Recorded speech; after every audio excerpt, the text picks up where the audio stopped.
Très bien, ben, on va commencer. Alors, déjà, merci à toutes et à tous pour votre présence. Bienvenue à l'AMI. Nous avons le plaisir aujourd'hui de recevoir Charles Kempf et qui va nous parler de Camille Flammarion, dont c'est le centenaire. Camille Flammarion a disparu il y a un siècle. Et donc, cette conférence marque un peu cet événement. Et donc, Charles Kempf est ingénieur, il est aujourd'hui à la retraite, mais il est diplômé de l'École nationale supérieure des mines et il est surtout chercheur dans le domaine du spiritisme et aussi d'Alan Kardec, bien. Il a eu l'occasion d'entrer en contact avec le spiritisme lors d'un voyage au Brésil dans les années 80, par là. Et puis, voilà, il a contribué au mouvement spirit français, puis au mouvement spirit international. Et il a été amené, comme ça, à prendre plusieurs fonctions, plusieurs responsabilités dans différentes instances dirigeantes du mouvement spirit, notamment en devenant président de la Fédération Spirit française. Voilà. Et donc, il connaît particulièrement bien le sujet et il est donc tout indiqué pour nous parler de Camille Flammarion, qui, parallèlement à sa carrière de scientifique, c'était un très grand scientifique, grand astronome, il a été notamment celui qui a popularisé l'astronomie en France. Et puis, mais parallèlement, Camille Flammarion était aussi un pionnier de la métapsychique. Et donc, il a contribué au développement de la métapsychique. Et donc, sans plus tarder, je passe la parole à Charles Kempf pour qu'il nous en dise plus. Merci François. Effectivement, donc déjà bonjour à toutes et à tous. Merci pour cette occasion d'être là aujourd'hui pour rendre hommage à Camille Flammarion. Effectivement, il est décédé le 4 juin, si je ne me trompe pas, 1925, donc il y a 100 ans. Et vous avez certainement vu la Société astronomique de France qu'il avait fondée, qui existe toujours. Il y a plein d'événements en commémoration à Camille Flammarion, à ce centenaire. J'étais moi-même la semaine dernière à Montigny-le-Roi, donc c'est dans la Haute-Marne, près de Langres, où donc il y a eu une journée de commémoration, de conférence organisée par la Société astronomique de France. Et donc, voilà, comme l'a dit François, Camille Flammarion, il a deux aspects. Il y a son aspect homme de science et astronome en particulier, mais pas que, vous verrez, il a fait beaucoup d'autres choses. Et il avait aussi cet aspect spiritualiste, donc, comme l'a dit François, un des pionniers de la métapsychique. Et donc, par exemple, la semaine dernière, sur Translide, il y en avait un sur le spiritisme, et on sentait bien que c'était pas vraiment le sujet qui... Bon, je ne veux pas dire qu'il considérait ça un peu comme une tare de sa part, mais c'est un peu le sentiment qu'on a, ils n'insistent pas trop sur le sujet, quoi. Et donc là, aujourd'hui, comme on est en plus à l'Institut métapsychique international, je vais parler un peu plus de cet aspect des recherches psychiques de Flammarion. Alors, on va voir si ça fonctionne. Alors, déjà, celui-là, il ne veut pas avancer.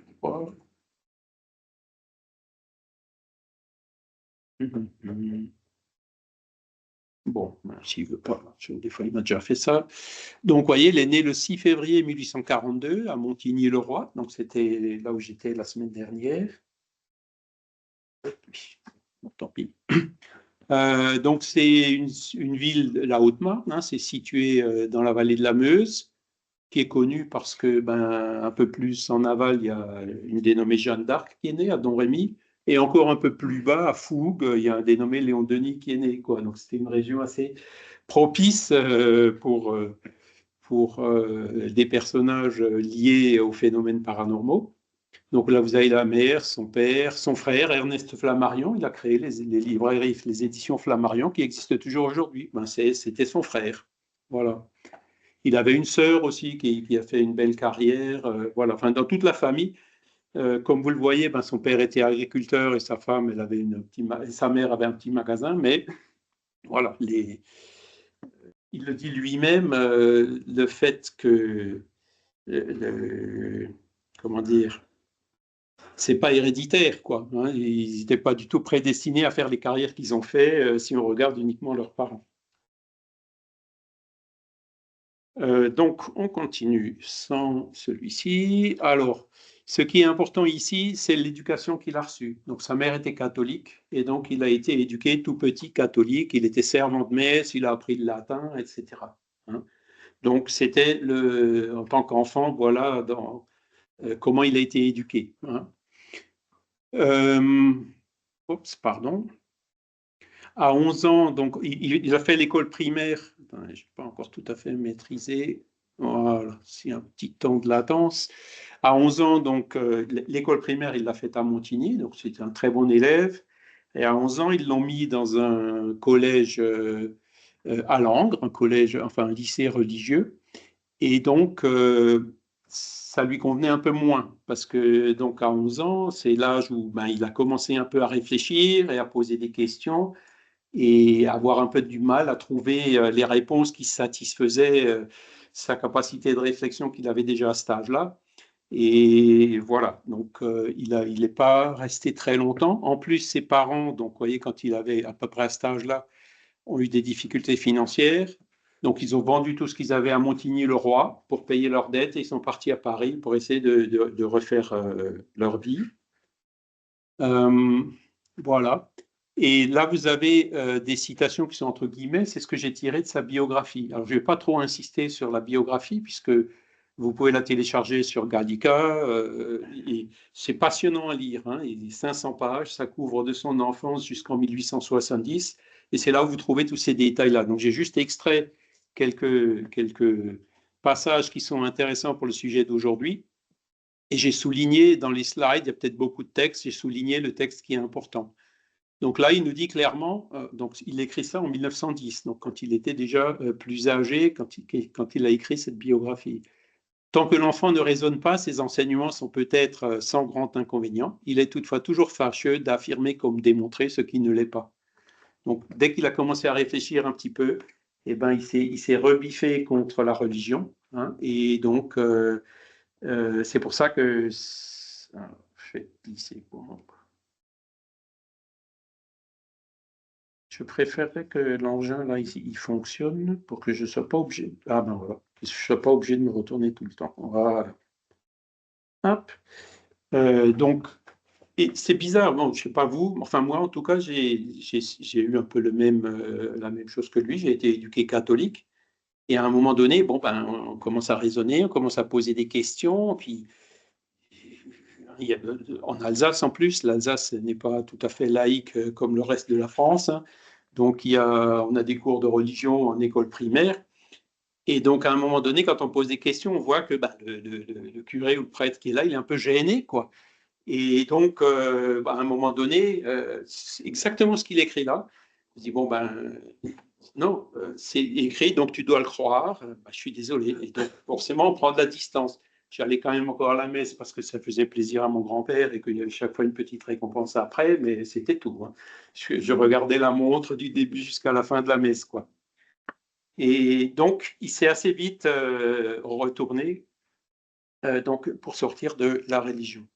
Et donc, les études à Langres, c'était pas tout à fait ça, parce qu'il n'était pas très motivé. Hein. Et donc, ses parents qui étaient installés à Paris, une fois qu'ils avaient une assise correcte, ils ont fait venir les enfants.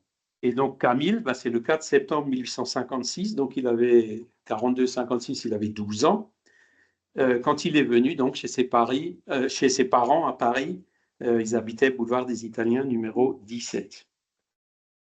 Et donc, là, les parents, ils ont dit, bon, on va le mettre dans un autre collège, le collège de Saint-Roch, qui était aussi religieux, et donc où il devait continuer ses études secondaires. Mais c'est pareil, il n'avançait pas, quoi, parce que comme il était très autodidacte, il voyait qu'il n'y apprenait rien et qu'il s'ennuyait et que ça servait à rien de continuer là-bas.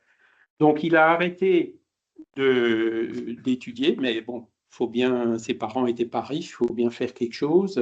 Donc, ils lui ont trouvé un bouquin chez un graveur, un boulot, pardon, chez un graveur, où donc il a commencé à travailler. Alors, c'était des conditions de travail assez difficiles, pas trop de réflexion, rien, enfin, vraiment le boulot. Bon, ben, il a passé 2, 3 ans logé dans une mansarde, nourri de façon spartiate, comme il dit dans sa biographie. Et il a vraiment eu 2 ou 3 ans de conditions très, très difficiles. Mais, comme il le dit aussi, la philanthropie avait déjà créé les cours gratuits du soir. Donc, après le boulot, il allait suivre ses cours du soir. Et c'est comme ça que l'association Polytechnique, il a pu faire quand même continuer des études. Hein. Donc, il était essentiellement autodidacte. Vous voyez, il n'avait même pas toujours la bougie. Il lisait au clair de lune. Enfin, c'était des... Et ce que j'ai souligné en bas, c'est caractéristique aussi de lui quand il dit « Non, la pauvreté, la misère même n'empêche pas le bonheur. On n'a pas le temps d'y songer et en somme, il faut si peu pour vivre et on dort si bien quand on tombe exténué de fatigue. » Donc là, vous avez une image du bonhomme, quoi. Hein, c'était... voilà. En 1858, il a suivi des cours d'astronomie avec le père Moignot à l'association des apprentis. L'astronomie, ça l'avait touché dès son enfance. Hein, il avait ça un petit peu dans ses gènes, si on dit. Ou, nous, les spirites, on dit qu'il a ramené ça d'une vie passée. Et donc, à 16 ans, il était même devenu président de l'Académie de la jeunesse, une association qui était récemment créée. C'était son premier discours public. Hein, et il a fait le discours d'ouverture de cette association. 16 ans président d'une association, bon, voilà, il était vraiment très, très précoce. Et donc, il s'intéressait aussi à l'histoire naturelle. Et en 1857, il avait rédigé donc un manuscrit de 500 pages, illustré de 150 dessins, parce qu'il faisait aussi du dessin, des cours de dessin, intitulé Cosmogonie universelle, étude du monde primitif, histoire physique du globe depuis les temps les plus reculés de sa formation jusqu'au règne du genre humain. 16 ans. Hein. Voilà. Et ces 2 manuscrits ont été publiés plus tard, donc sur le titre Le monde avant l'apparition de l'homme. Et pendant ce temps, évidemment, il travaillait toujours encore chez ce graveur. Hein. Mais après, bon, il lui-même le dit, l'astronomie le séduisait davantage que la géologie. Et puis, c'est vraiment l'astronomie qu'il voulait approfondir. Au mois de mai 1858, à cause du surmenage, travailler, et puis étudier, écrire des manuscrits jusqu'à point d'heure, il a fini par tomber malade. Il suivait des cours de dessin à Saint-Roch, donc le fait de s'inscrire à cette école lui donnait droit à une espèce de couverture médicale. Et donc, quand il est tombé malade, il y a le docteur Édouard Fournier, bien connu par ses études sur le laryngoscope, d'après ce qu'il dit, qui est venu le voir, hein, le médecin qui est venu le voir. Et en allant le soigner, il a dit, mais c'est quoi ça? Et il a vu le manuscrit. Alors, il n'en revenait pas, il a dit, mais vous travaillez chez un graveur et puis vous avez écrit tout seul un livre comme ça à votre âge? Et donc, il est reparti. Et c'est là où ce médecin a commencé à faire jouer ses relations et tout. Et donc, il est revenu chez Flammarion pour lui dire, bon, la semaine prochaine, vous avez un rendez-vous chez Monsieur Leverrier. Leverrier, vous le connaissez peut-être, c'est un astronome bien connu. C'est celui qui, par le calcul, avait trouvé qu'il devait y avoir une planète au-delà de la planète Uranus qui n'avait pas encore été observée, donc la planète Neptune, en disant elle doit avoir à peu près telle caractéristique et se situer à tel endroit. Et donc, dès qu'ils ont mis les lunettes, évidemment, ils ont trouvé cette planète. C'était le coup de génie de Leverrier. Et à l'époque, donc, il était directeur de l'Observatoire de Paris, derrière le jardin du Luxembourg. Et donc, il a eu rendez-vous, donc il est allé, nickel. Donc, 58, vous voyez, il avait 14 ans. Non, 16 ans, pardon. Et donc, il a été pris, embauché par Leverrier au bureau des calculs. Mais ce qui l'intéressait lui le plus, c'était les observations, quoi. Au lieu de rester, parce que les calculs, c'était un travail, il n'y avait pas les ordinateurs comme aujourd'hui, donc il fallait des petites mains. C'était assez fastidieux, facile, répétitif. Bon, c'était mieux que la gravure. Il avait quand même un meilleur salaire et puis un peu plus de temps libre justement pour continuer à étudier. Et donc, voilà, il a profité justement de cette période pour passer son bac. Donc, il est baccalauréat S-lettres, bachelier S-lettres et S-sciences. Donc, voilà les diplômes de Camille Flammarion. Hein, ce n'était pas un universitaire. Et après, bon, ben, il avait essayé avec Chacornac aussi. Enfin, il a très vite eu des relations à l'observatoire en disant, ben, écoute, en dehors des heures de boulot, si je peux venir t'aider à observer, je veux bien, quoi. Donc, il avait commencé comme ça.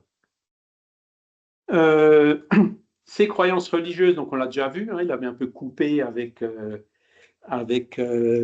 catholicisme au début parce que ça répondait plus à ses besoins de compréhension. Et donc, il avait coupé avec les catholicismes, avec les catholiques. Il était même un peu remonté contre eux, si j'ose dire. Hein. Mais en compensation, il est allé chercher des philosophies qui étaient plus anciennes que le catholicisme, donc les philosophies spiritualistes, comme il dit, hein, qui étaient antérieures au catholicisme et indépendants, donc Platon, Descartes, Leibniz, Kant, hein, donc ils sont même venus après. Et donc, il connaissait toutes ces philosophies spiritualistes. Ça veut dire que il a coupé avec la religion catholique, mais il a toujours conservé sa croyance en Dieu, enfin, une intelligence première, un créateur, on l'appelle comme on veut, et en l'existence de l'âme. Donc ça, c'est des constantes de toute sa vie, du début jusqu'à la fin de la vie, il était déiste et spiritualiste. D'accord? Voilà, mais plus catholique, plus religieux. Et donc en 1861, alors qu'il travaillait chez Le Verrier, à 19 ans, donc, il a rédigé son premier livre, qui s'appelle La pluralité des mondes habités. Donc, la première édition en 1862, pareil, vous trouvez sur Gallica, il faisait que 55 pages. Là, vous avez les titres du contenu du livre. Alors, vous voyez que c'est bon pour quelqu'un de 19 ans, c'est quand même assez poussé. Hein. Introduction, études historiques, astronomiques, physiologiques. Vous avez une table des principaux éléments du système solaire, donc avec les périodes de rotation, la durée d'une année, la durée d'un jour, enfin l'équivalent des autres planètes, la masse des planètes, la constante gravitationnelle au niveau de chaque planète, une idée aussi des températures qui peuvent régner à ces planètes-là, la quantité de lumière du Soleil qui arrive. C'est déjà assez, pour 19 ans, il faut quand même le faire. Hein. Voilà. Et donc, ce livre-là a vraiment été un succès.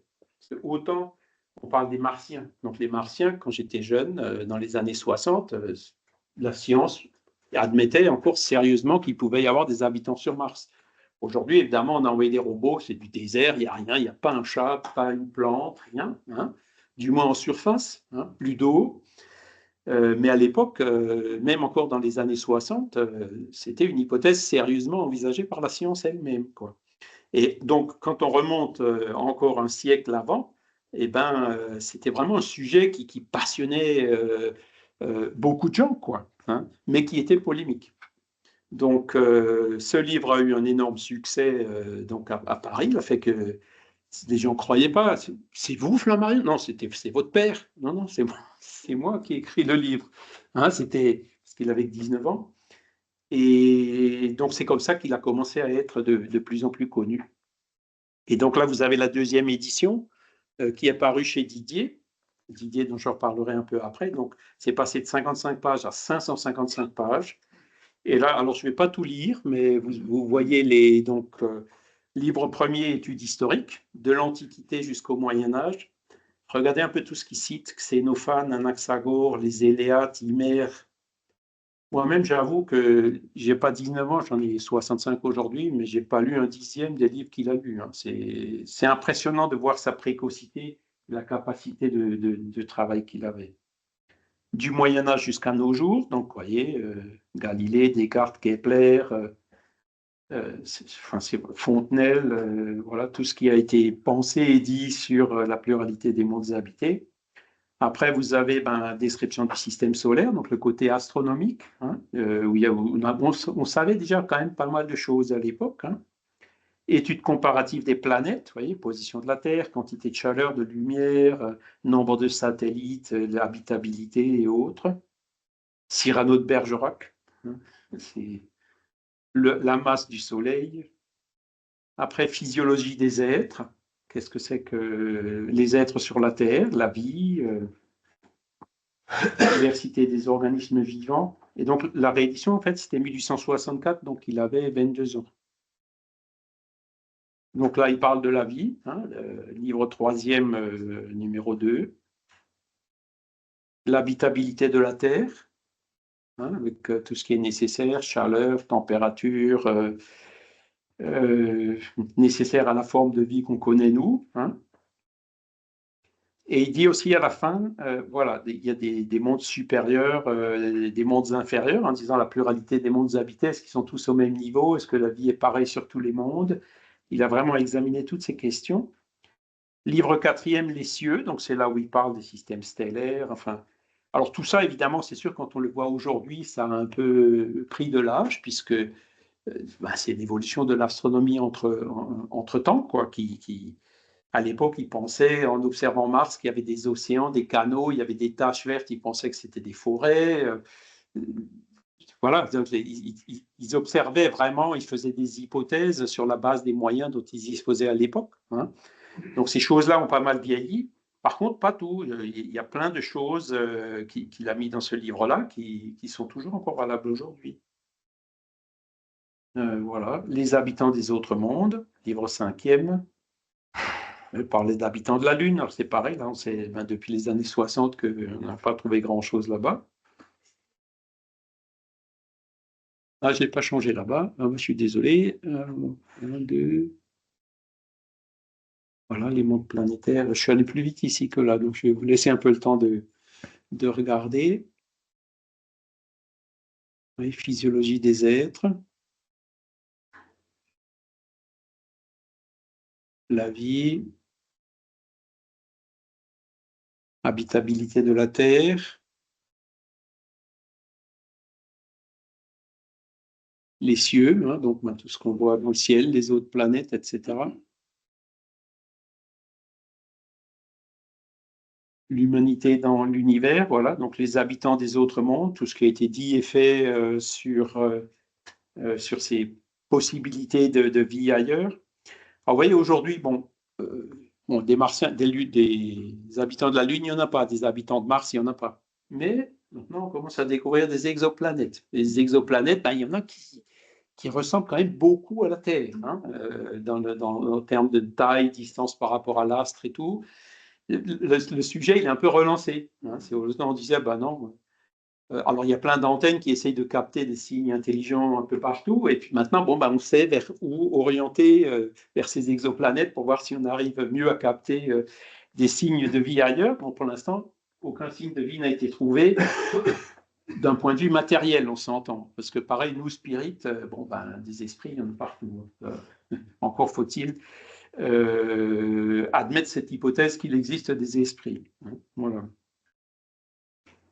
Je continue. Infériorité de l'habitant de la Terre. Alors dans ce chapitre, il y a une belle citation où il parle de tous ces monuments qui sont faits en disant, regardez ici sur la Terre, on érige des monuments à celui qui était le plus cruel vis-à-vis de l'ennemi. Vous écoutez la Marseillaise, hein, le sang impur qui abreuve nos sillons. Ça le choquait. Flammarion, depuis tout petit, même les corrections physiques à l'école, c'était des choses qui le choquaient profondément. Donc, c'était quelqu'un aussi qui était fondamentalement pacifiste. Et donc, dans ce chapitre-là, justement, il y a une citation où je pense que même les autorités militaires de la France à l'époque n'ont pas dû trop apprécier son livre. Et l'humanité collective, voilà. Enfin, ça vaut la peine. C'est un livre qui est quand même très intéressant, où on voit un peu le cheminement qu'il avait donc, à la sortie de l'adolescence. Et derrière, plus j'avançais dans ce travail, plus je sentais la sécurité de mes convictions fondamentales, donc déiste et spiritualiste. Hein. C'était là, pour moi, l'apothéose de l'astronomie et son but suprême. Alors que ce qu'il faut savoir à l'époque, c'est qu'on faisait beaucoup de calculs pour déterminer la position des planètes et tout, parce que ça servait, il n'y avait pas de GPS, ça servait aux navigateurs, donc qui utilisaient ces données. Et donc l'observatoire à Paris faisait ces tables qui étaient vendues quelque part hein, pour les navigateurs, pour la navigation. Mais lui, c'est la position des planètes et tout, d'accord, mais il faut aller plus loin, quoi. Et donc, pour lui, c'était ça, quoi. C'était cette pluralité des mondes habités. Alors, il dit, j'avais alors presque tous les astronomes contre moi. Et maintenant, donc, en 1910, quand il a écrit sa biographie, nous sommes tous d'accord. Alors, je ne sais pas si c'était peut-être un peu exagéré en disant qu'ils étaient tous d'accord, mais disons que, du moins, l'astronomie s'était beaucoup plus ouverte à ces questions-là à l'époque. Par contre, le Verrier, il n'a pas apprécié. Hein, comme vous pouvez le dire, bon, ben, il l'a viré, il a dit, bon, ben voilà, vous ne voulez pas rester ici, ben, vous pouvez partir. Donc, il a été viré, mais il a tout de suite retrouvé du boulot. Vous savez, les amis des ennemis sont mes... Alors, sont mes amis. Enfin bref, il avait comme amis tous ceux que le Verrier avait déjà malmenés. Donc c'est pour ça qu'il a tout de suite été recasé ailleurs. Hein. Parce que le Verrier, bon, c'était un gars génial, mais par contre, humainement, c'était une teigne, d'après ce qu'il dit. Voilà. Alors là, le sujet donc, qui nous touche le plus en tant que spirit, ben, son premier contact avec le spiritisme, voilà comme il le raconte. Au mois de novembre 1861, je remarquais sous les galeries de l'Odéon un ouvrage intitulé Le Livre des Esprits par Allan Kardec. Première édition, c'était en 1857. Dans lequel la vie future et les autres mondes sont censément décrits par des esprits qui les connaissent. Donc évidemment, il avait fini, il était en train de finir le manuscrit, puisqu'il est sorti qu'en 1862, son livre. Après l'avoir feuilleté, non sans étonnement, je l'achetai, je le lus avec avidité, et voulant me rendre compte des faits exposés, j'entrai aussitôt en contact avec l'auteur et assistai à toutes les séances de la Société Spirit dont il était président. Et donc, en cherchant un peu, voilà, je n'ai pas encore réussi à aller à Juvisy, mais il doit être quelque part là-bas pour prendre une photo un peu de meilleure qualité. Donc, vous avez la carte de membre de la Société parisienne des études spirites, donc Camille Flammarion, boulevard des Italiens, et donc signé Allan Kardec. Voilà, donc c'était, et puis vous voyez que c'était le 15 novembre. Donc, il a découvert le livre en novembre, le 15 novembre, il était déjà membre. Et il avait 19 ans, 1861. Voilà. Et donc, il a connu Allan Kardec. Et donc, il a participé à ces séances. Donc, on va y revenir. Et donc, là-bas, il a appris à connaître plein de gens qui participaient de ce mouvement, de cette société, y compris une demoiselle qui s'appelait Mademoiselle Huet. Je pense qu'elle était plus toute jeune à l'époque. Et elle faisait aussi des réunions dans son salon. Mais elle était beaucoup plus. Vous savez, les salons, c'était un peu le divertissement à l'époque. Il n'y avait pas de. Il faisait tourner des tables. C'est celui qui faisait les trucs le plus exotiques qui attirait le plus de monde. Et elle, comme elle était médium et effet physique, les tables bougeaient, lévitaient, il y avait des coups frappés partout, etc. Et donc Flammarion, c'est ça qu'il a cherché au début. Il a dit, je vais me rendre compte des phénomènes qui sont cités dans le livre. Et vous voyez, donc les gens qu'il a vus, Théophile Gautier, Bonne-Chose, Delage, c'est tout des Sardou, Oscar Comettan, et l'éditeur Didier, qui a justement édité la deuxième édition de son livre La pluralité des mondes habités, et qu'il a un peu pris sous sa protection, parce qu'il a vu qu'il y a eu un gros potentiel au niveau de l'écriture, et donc il doit beaucoup à Didier, justement.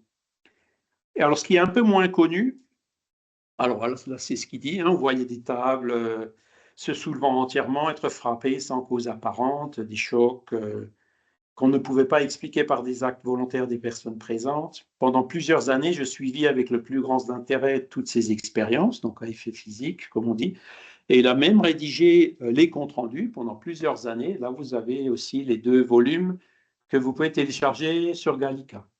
Donc, où vous avez les comptes rendus de toutes les séances, des messages qui ont été reçus, tout ce qu'il a observé sur les tables qui bougeaient et tout.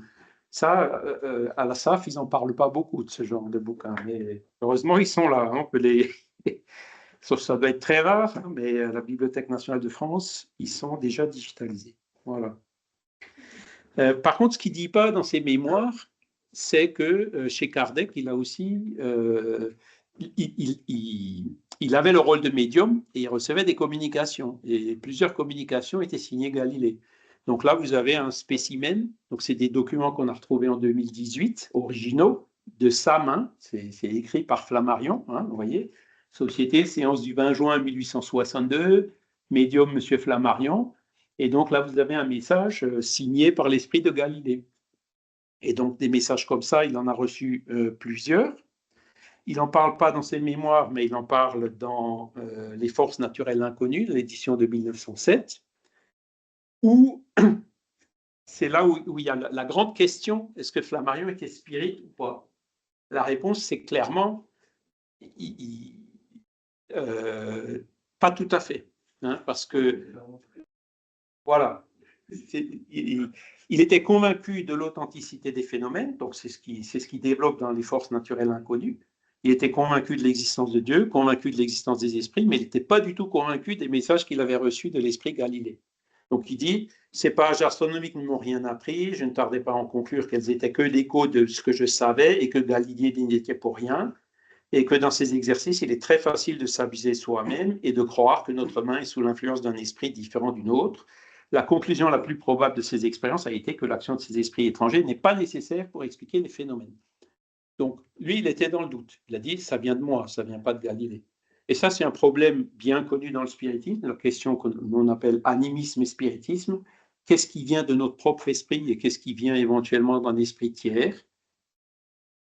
Quel que soit le médium, il y a toujours un mélange des deux. Le meilleur médium qui soit, il y aura toujours 10-20% qui vient de lui. Et un médium débutant, par exemple, il y aura 80% qui vont venir de lui et seulement 20% de l'esprit. C'est un problème qui est bien connu, mais c'est là où Flammarion, il a gardé, là aussi pendant toute sa vie, le doute. Lui, il a dit, ma médiumnité, c'était pas Galilée, ça venait de moi. Alors que Kardec, certainement, ils ont eu de longues discussions avec Kardec. Kardec lui a dit, non, c'est justement parce que tu connais l'astronomie que Galilée s'est servi de toi pour écrire ses messages. Vous voyez? Et c'est là tout le dilemme, une des grandes difficultés de la médiumnité, c'est ça, hein, de savoir qu'est-ce qui vient de nous et qu'est-ce qui vient d'un autre esprit. Il y a des moyens de le reconnaître avec pas mal de certitude, mais on n'arrive pas au 100%, c'est pas possible. Alors, il fait quand même une petite, il met un bémol, il dit, alors, je me hâte d'ajouter toutefois que cette opinion n'engage ici que mon expérience personnelle. Hein. Il y a, assure-t-on, des médiums absolument mécaniques qui ne savent pas ce qu'ils écrivent, qui traitent des sujets ignorés d'eux, et même qui écriraient en langue étrangère, ce serait là une condition différente de celle dont je viens de parler. Alors, il écrit ça, moi je pense qu'il l'a certainement vu, hein, parce que chez Kardec, c'était avant, les sœurs Baudin, par exemple, elles parlaient avec Kardec et puis pendant ce temps, elles écrivaient quelque chose de complètement différent de ce qu'elles parlaient. Ou alors, il y avait des médiums aussi qui écrivaient une chose avec une main, autre chose avec une autre main en même temps. Là, ça devient beaucoup plus difficile de dire que ça vient que du médium et qu'il n'y a pas d'influence extérieure. Donc, il le reconnaît en disant, moi, j'ai un doute par rapport à ma médiumnité. Alors, évidemment, il y a plein de gens qui ont profité de ça. Il y a eu tout un pataquès en 1900 où ils disent, ça y est, Flammarion s'est rétracté, ça n'existe pas, etc. Et Flammarion a toujours répondu, non, ma position, c'est ça. Hein, et donc, il a toujours été extrêmement honnête par rapport à ses convictions et par rapport à ses doutes. Donc, c'était un doute légitime, ce n'était pas un doute systématique, hein, si je peux le dire comme ça. Voilà. Donc là, vous avez quelques autres exemples, vous voyez. Donc là, c'est sur l'art spirit, ce n'était pas que sur l'astronomie. Hein, toujours signé Galilée. La succession éternelle des mondes. Donc, c'était déjà en 1863, donc il a passé plusieurs années avec Kardec. Et Allan Kardec s'est servi de ces messages pour écrire un chapitre de son dernier livre qui s'appelle La Genèse selon le spiritisme, où il y a un chapitre donc, qui s'appelle Uranographie générale et qui est essentiellement basé sur ces communications-là. Alors maintenant, ce qui est intéressant, c'est qu'on a les communications, donc on compare et on se rend compte que ce n'est pas la même chose et qu'il y a des choses qui, dans les messages, n'étaient pas très précises, disons, et qui ont été corrigées dans un sens qui correspond mieux à ce que la science connaît aujourd'hui. Et donc, clairement, enfin, ce que moi je déduis de ça, sans en avoir la certitude, c'est que Kardec et Flammarion sont restés très amis jusqu'à la mort de Kardec en 69. Flammarion a certainement révisé ces chapitres-là avant la publication du livre. C'est comme ça que je l'interprète, mais ça, on n'en a pas encore la certitude. Là, vous avez l'article que Allan Kardec a écrit quand il a vu son livre. Hein. Il a dit, voyons la somme des idées contenues dans ce petit ouvrage. On s'étonne qu'un jeune homme d'un âge ou d'autre soit encore sur les bancs de l'école ait eu le temps de se les approprier. Hein. Vous avez vu la quantité de connaissances qu'il y a dans le livre. Et à plus forte raison de les approfondir. Et là, vous voyez Kardec qui donne un petit message indirect à Flammarion. c'est pour nous la preuve évidente que son esprit n'en est pas à son début, ou qu'à son insu, il a été assisté par un autre esprit. Donc là, vous avez la position de Kardec. Il pensait que ça venait de lui, mais il y a certainement quelqu'un qui l'aidait un petit peu dans ce qu'il écrivait. Voilà. Et c'est la vision spirit et le doute de Flammarion. Vous voyez. Donc, est-ce qu'il était spirit? Non. Il y a beaucoup de gens qui, à la SAF, la semaine dernière, ils disaient non, non, en 69, c'était le divorce. Il a dit, je ne veux plus entendre parler. Non, non, non, pas du tout. C'est faux, ça. On a trouvé des lettres. Il est toujours resté copain, ami. Il a publié dans la revue Spirit et tout. Flammarion, c'était quelqu'un qui était très ouvert. Il parlait avec tout le monde. Il rejetait rien a priori. C'était vraiment une personne qui avait, voilà, pas de préjugés, pas de rien de systématique, quoi. C'était quelqu'un qui était très ouvert et puis. En tout cas, il est resté en contact avec les spirites jusqu'à la fin de sa vie. Voilà. Et donc là, il nous dit, dans cette revue française, quoique nous ayons acquis la certitude absolue que ces faits existent, oui, la table bouge, elle lévite, il n'y a pas d'explication matérielle connue, etc. Quoique la théorie spirit nous paraisse la seule admissible aujourd'hui, donc il le reconnaît aussi, ça, hein, il ne nous semble pas impossible, cependant, que l'avenir ne nous ouvre un jour dans cet ordre de choses des horizons inconnus qui changeraient notre manière de voir. Le poète Lumière dit avec beaucoup de raison, croire tout découvert est une erreur profonde, c'est prendre l'horizon pour les bornes du monde. Donc là on voit son ouverture, son honnêteté, sa profonde honnêteté intellectuelle. Et ça, c'était avant, ou peut-être les scientistes avaient déjà commencé à cette époque-là, me semble-t-il, hein, les Berthelot qui disaient, ça y est, la science est finie, il n'y a plus rien à découvrir.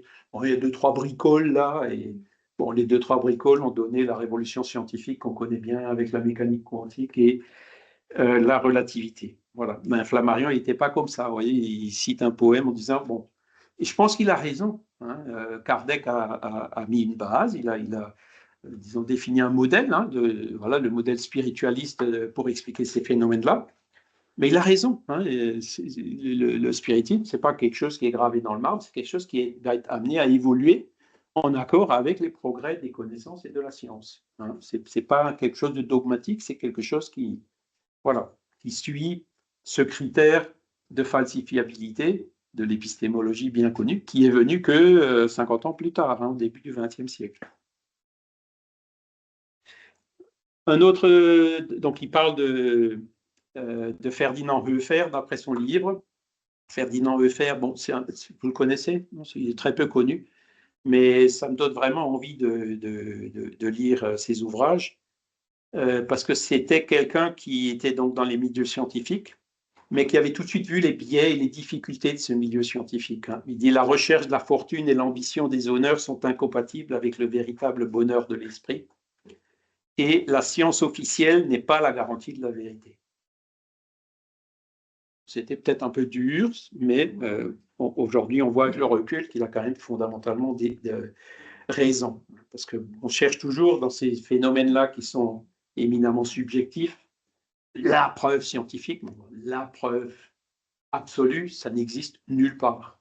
Ça existe dans les mathématiques, mais ça n'existe pas dans les sciences humaines, dans la physique. Hein. C'est le critère de falsifiabilité aussi qui est venu entre-temps et qui a dit qu'une théorie n'est valable que jusqu'à ce qu'elle soit remplacée par une autre. Hein.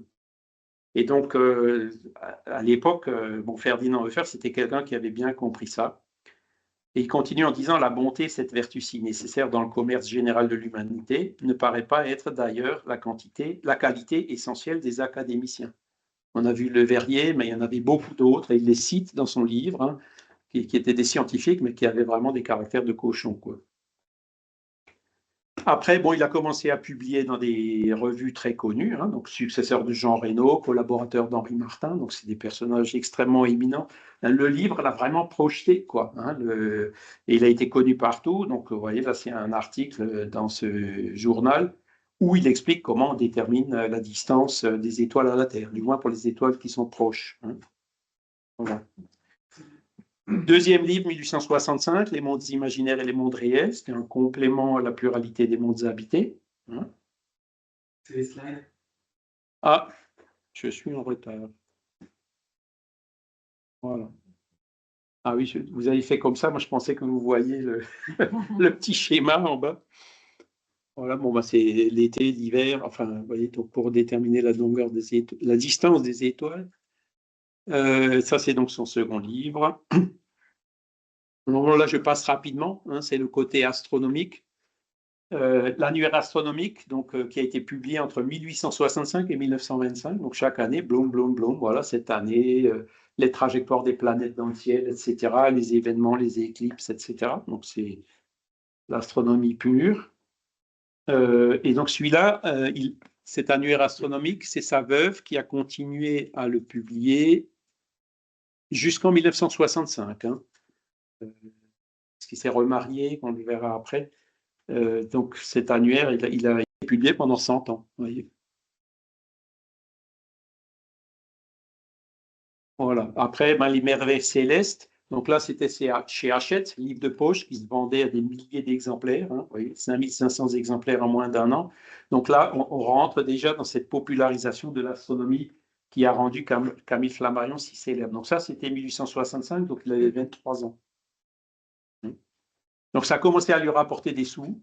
Hein, et là, ben, le premier salaire qu'il a reçu, en fait, il l'a donné à un ami qui passait des difficultés financières. Donc c'est une autre des très grandes qualités de Camille Flammarion qui manque pas mal de nos jours, c'est qu'il était vraiment désintéressé. Tout ce qu'il a fait, il ne le faisait pas pour l'argent. En août 65, il a passé des vacances pour voir la mer, hein, la première fois de sa vie.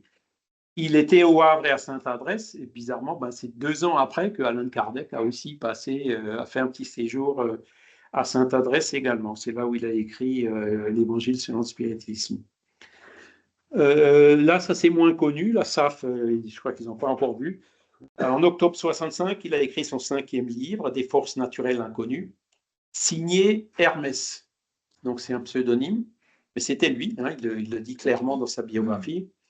152 pages. Il y avait à l'époque un show des frères Davenport à Paris. C'était tout un pataquès. Ils ont été surpris à frauder, etc. Il y en a qui disaient que c'était vrai, les autres pas. Enfin, ça a vraiment fait toute une polémique dans la presse. Et lui, il a écrit ce livre pour dire, bon, écoutez, peut-être les frères Davenport ont triché. Bon, ça, c'est indiscutable. Mais ces phénomènes-là existent. Hein. Il y a des forces naturelles inconnues qui restent à découvrir. Donc, c'est la réponse aux controverses. Et alors, pourquoi il a signé avec un pseudonyme? Parce qu'en appendice, vous trouverez là-dedans le rapport de la séance tenue au palais de Saint-Cloud en présence de l'empereur Napoléon III et de l'impératrice Joséphine. Donc, c'est pour ça qu'il n'a peut-être pas mis son nom, parce que, bon, c'était peut-être encore un peu confidentiel, etc. Bon, nous, le Spirit, on sait que Napoléon III a toujours appuyé Kardec, enfin, appuyé discrètement. Ils l'ont laissé faire, il a pu faire sa revue, il a pu se réunir, créer sa société et tout, sous la protection de l'empereur.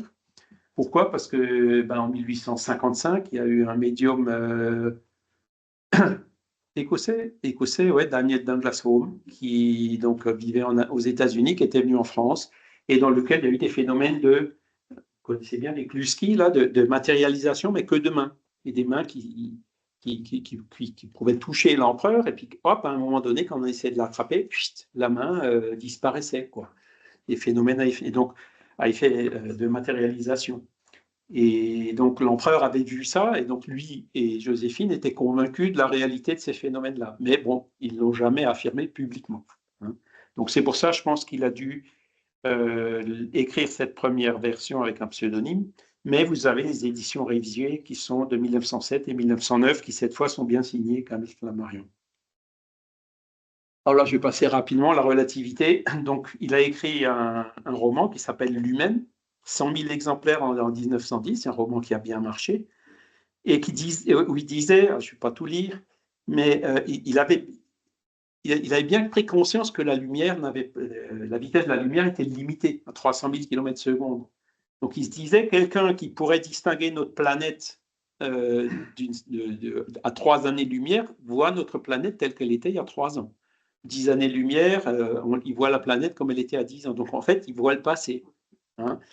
Et donc, à partir de là, il a fait son roman, hein, puisque les esprits, eux, ne sont pas soumis à ces limitations de la matière, hein, cette limitation de la vitesse de la lumière. Et donc, en fait, c'est un des une des raisons qui explique pourquoi, pour eux, le passé, c'est le présent. Enfin, toutes ces questions qui tournent un peu aujourd'hui peuvent s'expliquer par leur immatérialité. Hein, ou du moins, ils ne sont pas de matière tangible telle qu'on la connaît. Voilà. Et donc, le roman lui-même joue là-dessus. Donc, vous voyez, c'était les premiers pas vers l'idée de la relativité, hein, en disant que l'espace, ça ne suffit pas, il faut prendre une dimension du temps. On reparlera de la relativité un peu plus tard. Sinon, le siècle. Donc, c'est un journal, 60 000 exemplaires tous les jours. Il écrivait une colonne scientifique. Là, vous avez un dessin de lui en 1966, donc à 24 ans. Là, vous avez son 7e livre, Dieu dans la nature. Je vous dis qu'il était déiste, il est resté pendant toute sa vie. Et ce livre, il l'a écrit donc, en réponse à la nouvelle philosophie germanique, qui était une philosophie très fortement matérialiste. Hein. Büchner, Virchow, Moleskop.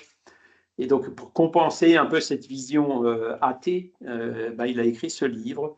Voilà, donc voyez la force de la matière, la vie, l'âme, destination des êtres et des choses, Dieu. Il dit tout ça, ça ne peut pas s'expliquer sans qu'il y ait une intelligence derrière. Ces choses-là ne s'expliquent pas par le hasard. Vous avez d'ailleurs un livre récent qui a été publié, Dieu, la science, l'épreuve, vous le connaissez peut-être, de Jean-Michel Bolloré et Bonacieux. Pardon? Bonacieux, oui, c'est ça.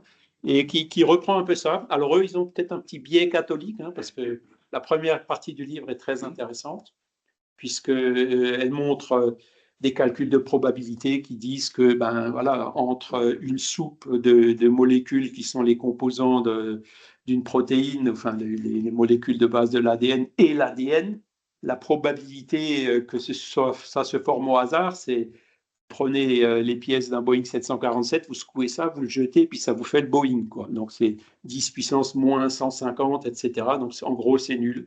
Et donc, par ce genre de raisonnement, donc Flammarion, il avait fait un peu ce genre de raisonnement-là, qui était entre-temps beaucoup plus développé. L'apparition de la vie sur la planète ne peut pas être le fruit du hasard. Il faut qu'il y ait une force organisatrice derrière. Sinon, on ne peut pas l'expliquer scientifiquement. Et par contre, la deuxième partie de ce livre de Bonacieux, il parle des miracles, en disant les miracles prouvent l'existence de Dieu. Et c'est là où il y a une différence par rapport au point de vue spirit, parce que les spirites disent, comme Flammarion d'ailleurs, les miracles n'existent pas. Le miracle d'aujourd'hui, il sera expliqué demain. Le surnaturel, quelque chose qui dépasse les lois de la nature, ça n'existe pas non plus. Hein, et que Kardec a écrit que la grandeur de Dieu se révèle par l'accomplissement de ses lois et non pas par leur suspension. Hein, donc le spiritisme ne croit pas au miracle. Et donc cette deuxième partie du livre de Bonacieux et Bolloré, elle est un peu biaisée par... ils le disent d'ailleurs, hein, ils sont inspirés par le catholicisme. Mais enfin, c'est quand même un bon livre. Études et lectures sur l'astronomie, 9 volumes. Hein. Il avait son propre télescope, il a fait ses propres expérimentations. Là, vous avez sa photo à 25 ans. Pardon.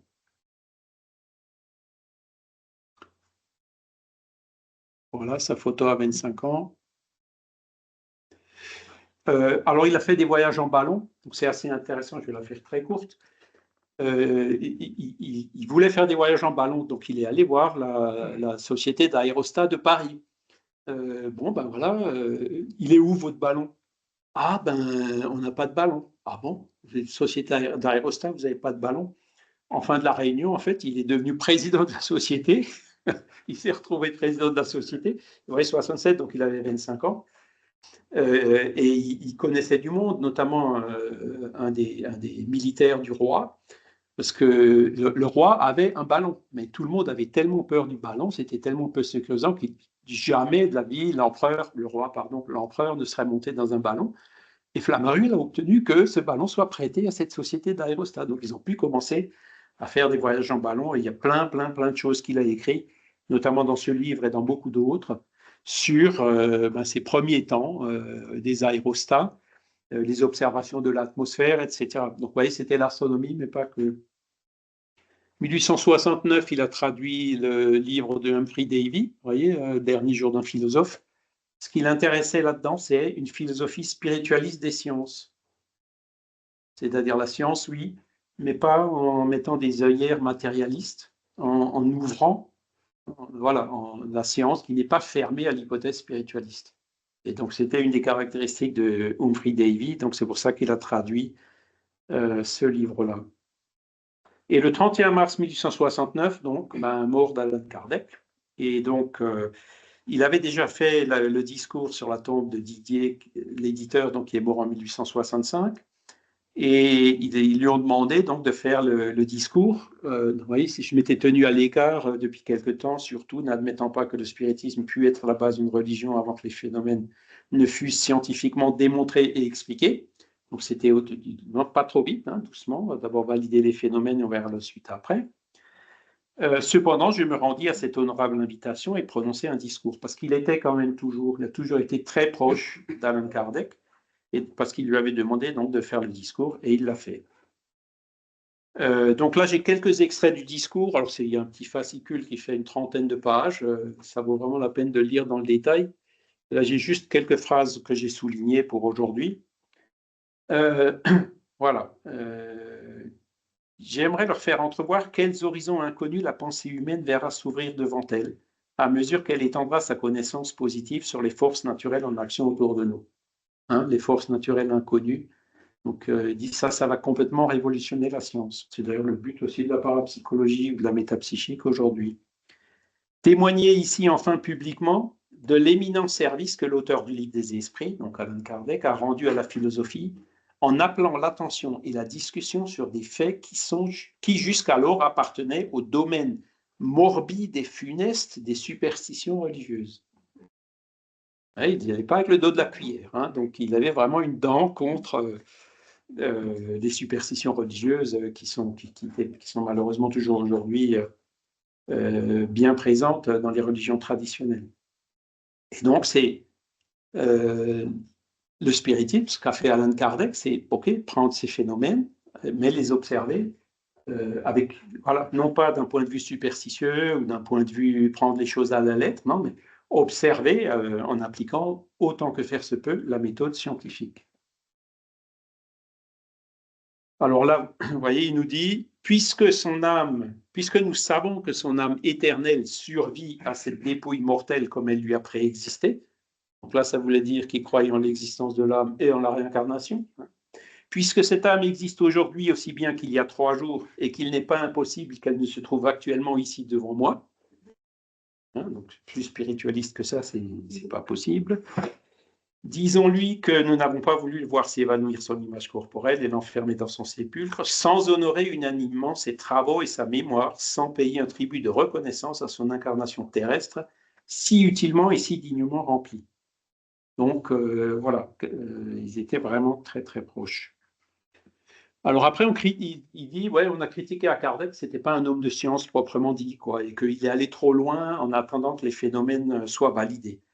Et il commente en disant, peut-être, messieurs, est-il préférable que les choses aient ainsi commencé?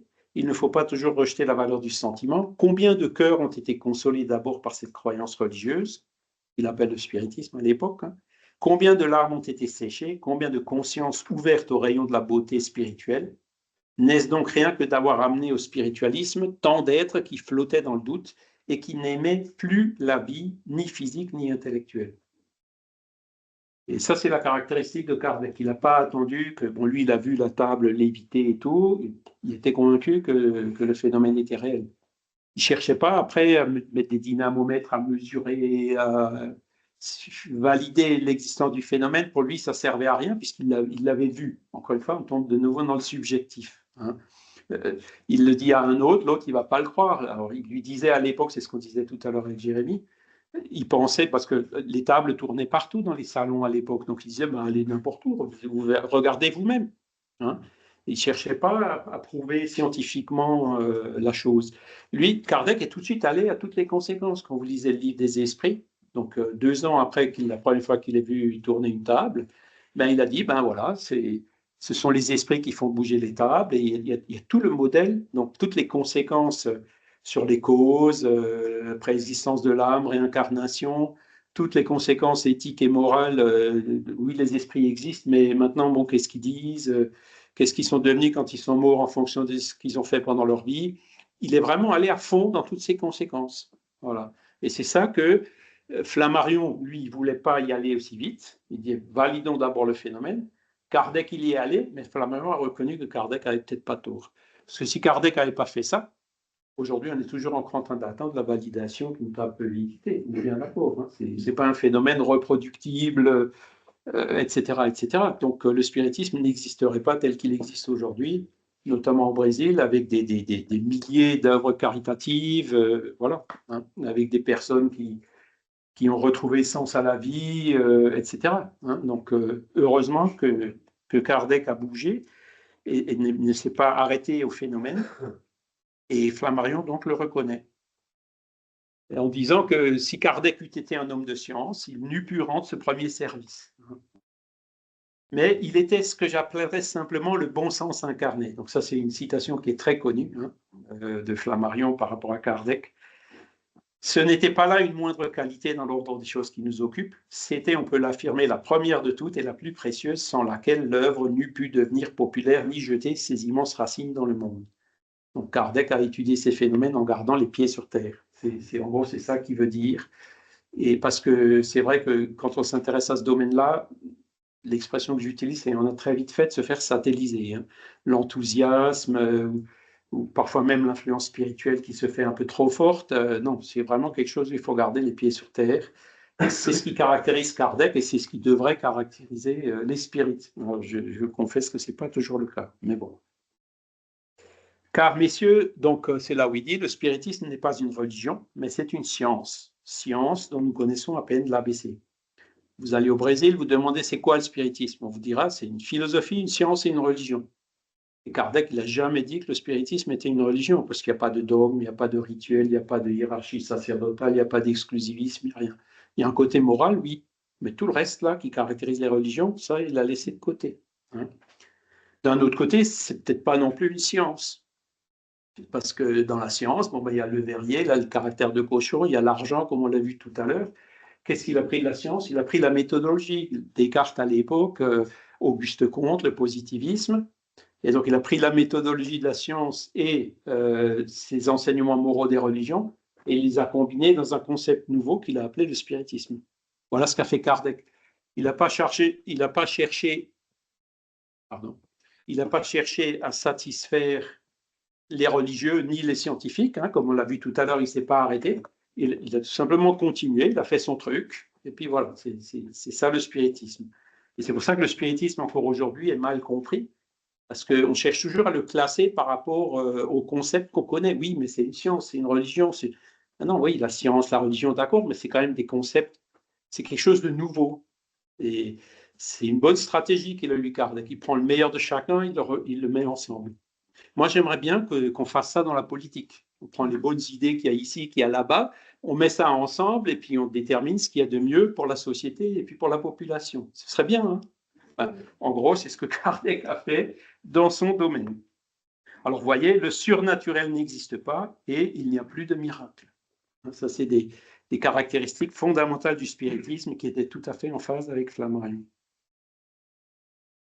Et donc, il termine en disant « Tu fus le premier, ô maître et ami, tu fus le premier qui, dès le début de ma carrière astronomique, témoigna une vive sympathie pour mes déductions relatives à l'existence des humanités célestes.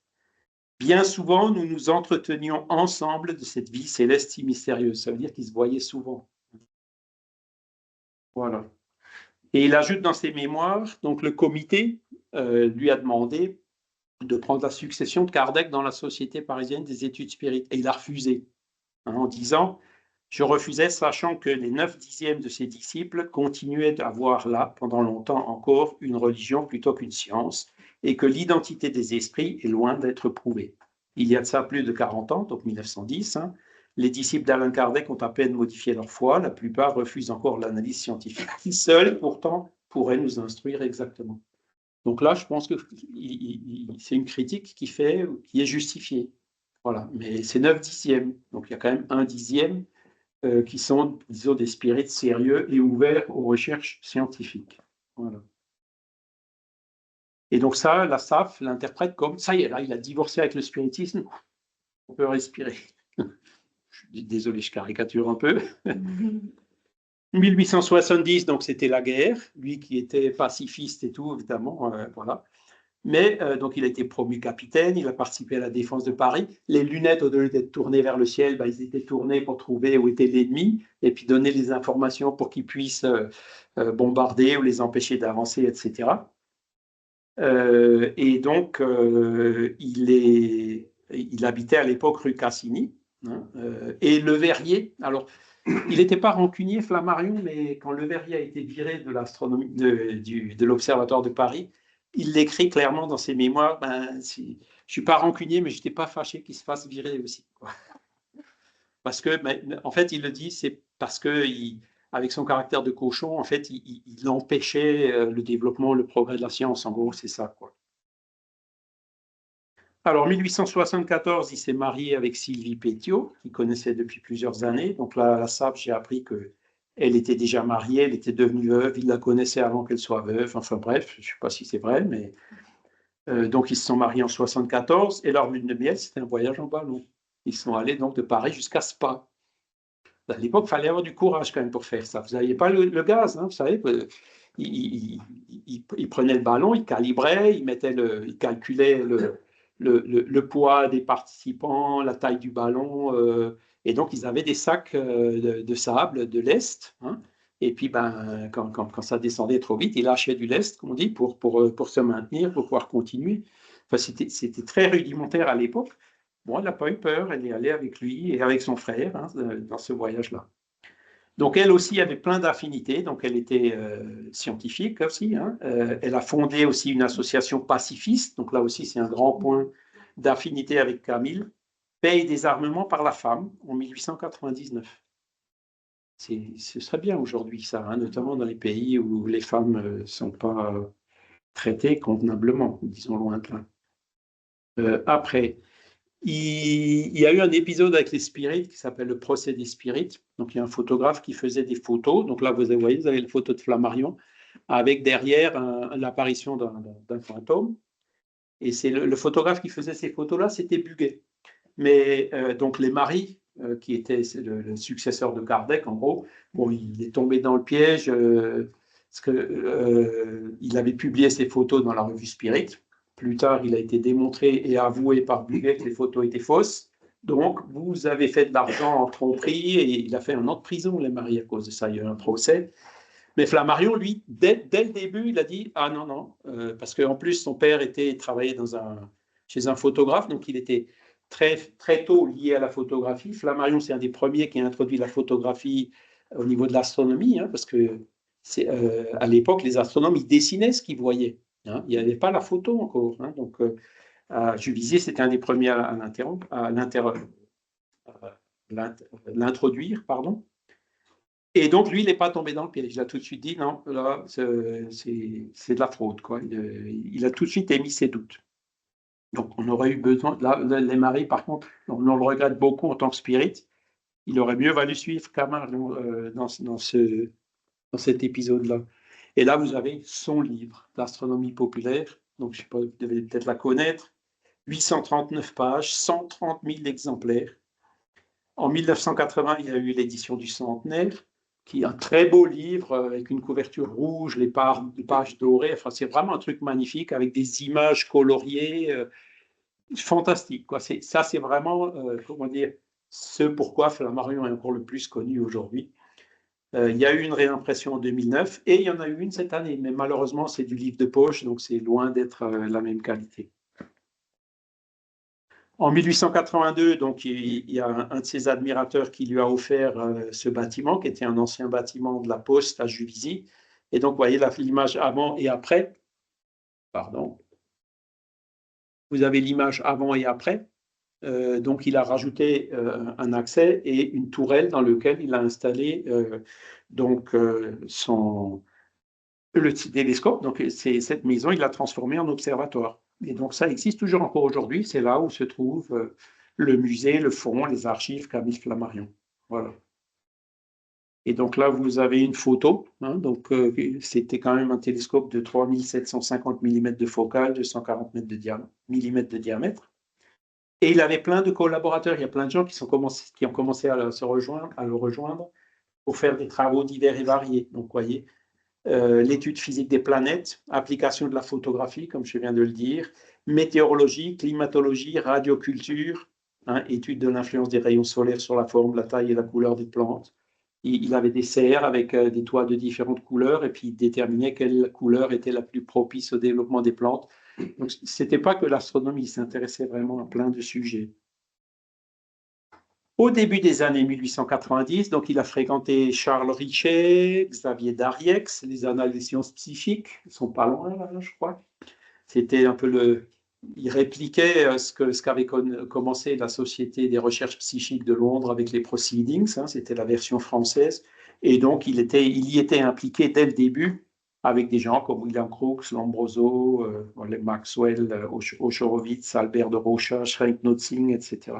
Donc là, il a commencé à rentrer dans ce domaine des études psychiques. Ils appelaient ça les études psychiques, qui sont devenues plus tard la métapsychique et qui sont aujourd'hui la parapsychologie.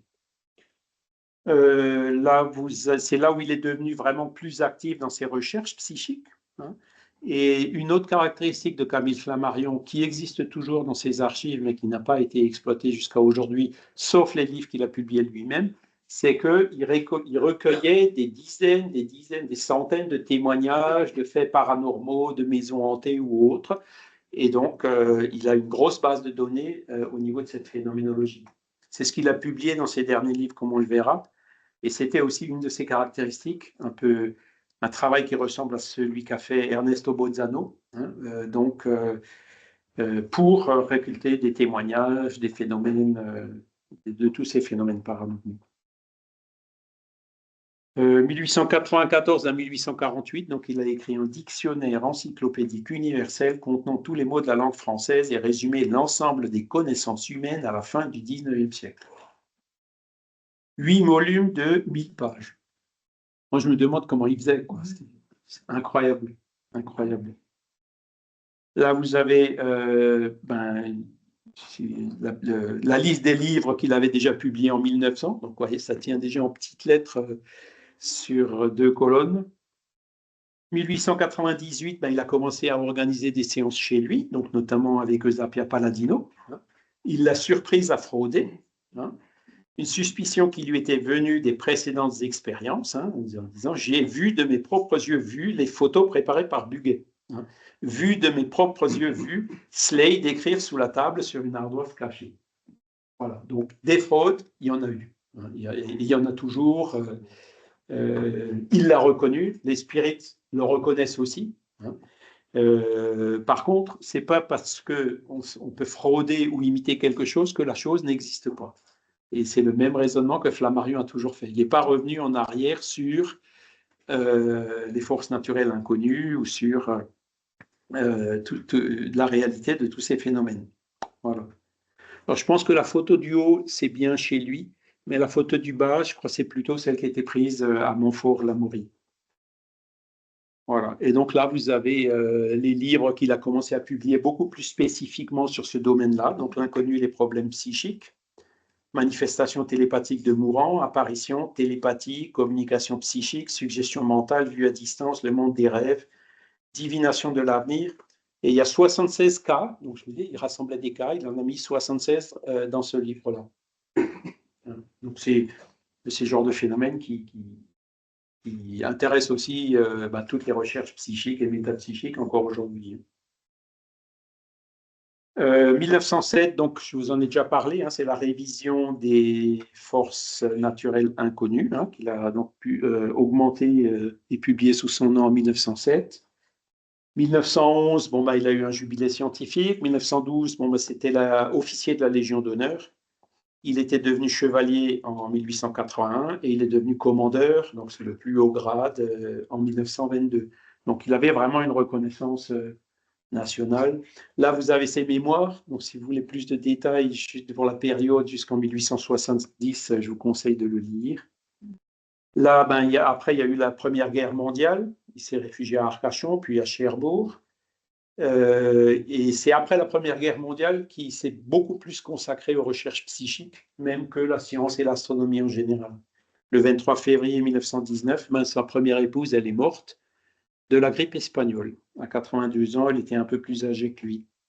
Et là aussi, dans les archives spirites, on trouve quelquefois des lettres de Flammarion, dont celle-ci, qui prouve que c'est la lettre où il annonce le décès de sa femme, et puis voilà, la cérémonie, ça va être tel jour, voilà comment vous pouvez venir à Juvisy, qu'il a envoyé à M. Lemarie. Donc c'était 1919, c'était Paul Lemarie, le fils de Pierre Garitan, hein, qui était qui a poursuivi la librairie Spirit. Et donc ça démontre qu'il est toujours resté en contact avec les spirites. Il n'y a pas eu de divorce, comme le disent les gens de la SAF. Voilà. Et juste après, la même année, hein, à la fin de l'année, il s'est remarié avec Gabrielle Renaudot, qui est liée, qui a un lien de parenté, je crois même que c'est la fille du Renaudot, dont on parle du prix Renaudot. Ça vous dit quelque chose? Voilà, c'était de cette famille-là. Et donc, il la connaissait aussi depuis un certain temps. C'était une collaboratrice de tous ses travaux. Et donc, il s'est remarié. Là, vous avez une photo, pareil, qu'on a trouvée dans les archives Spirit, vous voyez, avec sa signature et puis la date d'octobre 1919. 1919, c'est aussi une année où a été fondé l'Institut Métapsychique International. Je ne vous apprendrai rien là-dessus, je pense que vous le savez, grâce au mécène Jean Meyer. Hein. Et vous voyez, le premier comité, en troisième place, hein, vous avez Camille Flammarion. Donc, il a participé à cette fondation. Et c'est après qu'il a écrit tous ces livres qui, nous, les spirites, nous intéressent le plus, donc qui sont plein de récits, de cas, de phénomènes, etc. Donc, vous avez L'amour et son mystère, donc tome 1 avant la mort, tome 2 autour de la mort, tome 3 après la mort. Ils sont très intéressants à lire. Hein. C'est vraiment... Il a toujours ses réserves, toujours les mêmes réserves qu'on a vues tout au long de cette présentation depuis le début. Mais cet apport phénoménologique, pour nous, c'est quelque chose qui est, pour vous, je pense aussi, quelque chose qui est extrêmement précieux. Il a été aussi président de la Société de recherche psychique de Londres, et donc en 1923, il a prononcé un discours présidentiel qui a été publié par Jean Meyer, d'ailleurs, hein, dans ce livre qu'on peut aussi trouver assez facilement. Vous en avez certainement un exemplaire ici. Hein. Voilà. 1923, donc il a continué en écrivant Les Maisons hantées. Hein. 1924, 23, c'est La mort d'après Camille Flammarion, avec un avant-propos et une lettre de Jean Meyer. Donc il était très proche de Jean Meyer, hein, qui était aussi très proche de lui. Là, vous avez sa biographie résumée, évidemment, donc les livres qui étaient publiés de Camille Flammarion, qui étaient publiés en 1925, avec tous ceux que je viens de citer.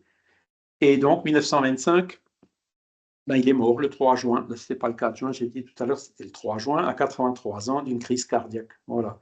Et il a été enterré le 6 juin dans le parc de l'Observatoire à Juvisy-sur-Orge. Vous avez encore sa tombe là-bas, hein, aux côtés de sa première épouse, Sylvie Pétiot. Alors, pour la petite histoire, en 1925, il y a eu un congrès spirit.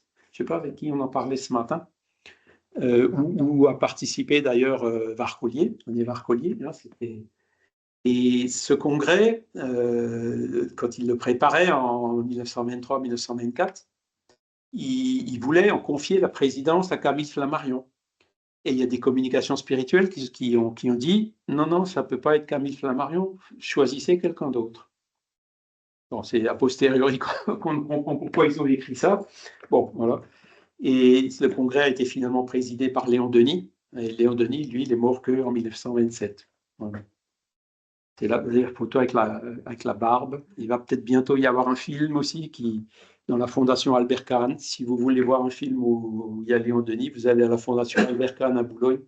D'ailleurs, c'est magnifique. Profitez-en pour visiter le parc et regardez un peu toutes les images. Enfin, c'est quelque chose, quand on le découvre, on tombe des nues. Moi, je ne savais pas que ça existait. Eh ben, il y a un film qui a été fait au Congrès Spirit de 1925 où, me semble-t-il, aussi on voit Varcollier. Alors, si quelqu'un est physionomiste et pourrait m'aider à être sûr que c'est bien lui, je suis preneur. Voilà. Alors, là maintenant, quelques commentaires généraux. Combien de temps il reste? J'ai déjà dépassé le quart d'heure. Ouais, il faut quand même laisser la place pour les questions. Alors, c'était un homme du 19e siècle. C'était pas vraiment un scientifique. C'était un autodidacte extrêmement cultivé. Il a écrit plus de 29 000 pages en 60 ans. Voilà. Mais c'était pas un universitaire. Et il était plus orienté vers la vulgarisation de la science, la popularisation de l'astronomie. Mais il a eu un succès dans le monde entier. Son opinion sur Dieu, voilà, ben, il a écrit Dieu dans la nature, où il est très clair, hein, prouvant l'existence d'un esprit organisateur manifesté dans l'univers tout entier. Et à la fin, il écrit, donc dans ses mémoires, je m'éloignais des deux écoles extrêmes, la religion généralement acceptée et la négation matérialiste. Donc, vous voyez les deux extrêmes. Pour chercher dans la philosophie rationnelle se tenant à égale distance de ces extrêmes, les lueurs de vérité apportées par le flambeau des sciences positives. C'est écrit avec son style et sa poésie. C'est quelque chose qui est fondamentalement vrai et sage. Opinion sur le libre arbitre. Donc Laplace, il était bien connu, hein, c'était un déterministe pur et dur, matérialiste, etc. Et, voilà, et Flammarion qui écrit, contrairement à Laplace et aux partisans modernes du déterminisme fatal, je crois à une certaine indépendance relative de la volonté humaine et à la responsabilité. Nous sentons parfaitement en nous-mêmes que nous pouvons agir plus ou moins bien ou plus ou moins mal, que nous pouvons être plus ou moins égoïstes ou plus ou moins utiles ou nuisibles. Donc, en gros, il était partisan du libre arbitre. L'esprit existe en soi, le sentiment fait partie de l'esprit. Donc, c'est toujours dans les mémoires d'un astronome. Opinion sur l'évolution de l'âme et la pluralité des mondes habités. Si l'ensemble des humanités sidérales forme une série progressive d'êtres pensants, depuis les intelligences d'en bas, à peine sorties des langes de la matière, jusqu'aux divines puissances qui peuvent contempler Dieu dans sa gloire et comprendre ses œuvres les plus sublimes, tout s'explique et tout s'harmonise. L'humanité terrestre trouve sa place dans les degrés inférieurs de cette vaste hiérarchie et l'unité du plan divin est établie. Donc on commence tous, hein, comme le dit Kardec, esprit créé simple et ignorant. Donc aujourd'hui on sait ce que c'est, il suffit de voir l'homme préhistorique, hein, Néandertal, peut-être même un peu avant. Et puis au fur et à mesure on évolue. On en est peut-être au stade 2 sur 10, mais il y a le stade 3, 4, 5. Voilà, l'évolution ne s'arrête pas. Hein. Donc il était aussi clairement un point tout à fait en commun avec la philosophie spirit. Einstein, la théorie d'Einstein. Qu'est-ce que parce que Einstein c'était 1905, hein, Flammarion est mort 25 ans plus tard. Et donc j'ai trouvé dans qu'est-ce qui s'est passé là? C'est moi qui ai fait ça. Oups. Ah, j'ai pas de escape là-dessus. Suivante, ouais, ça doit aller.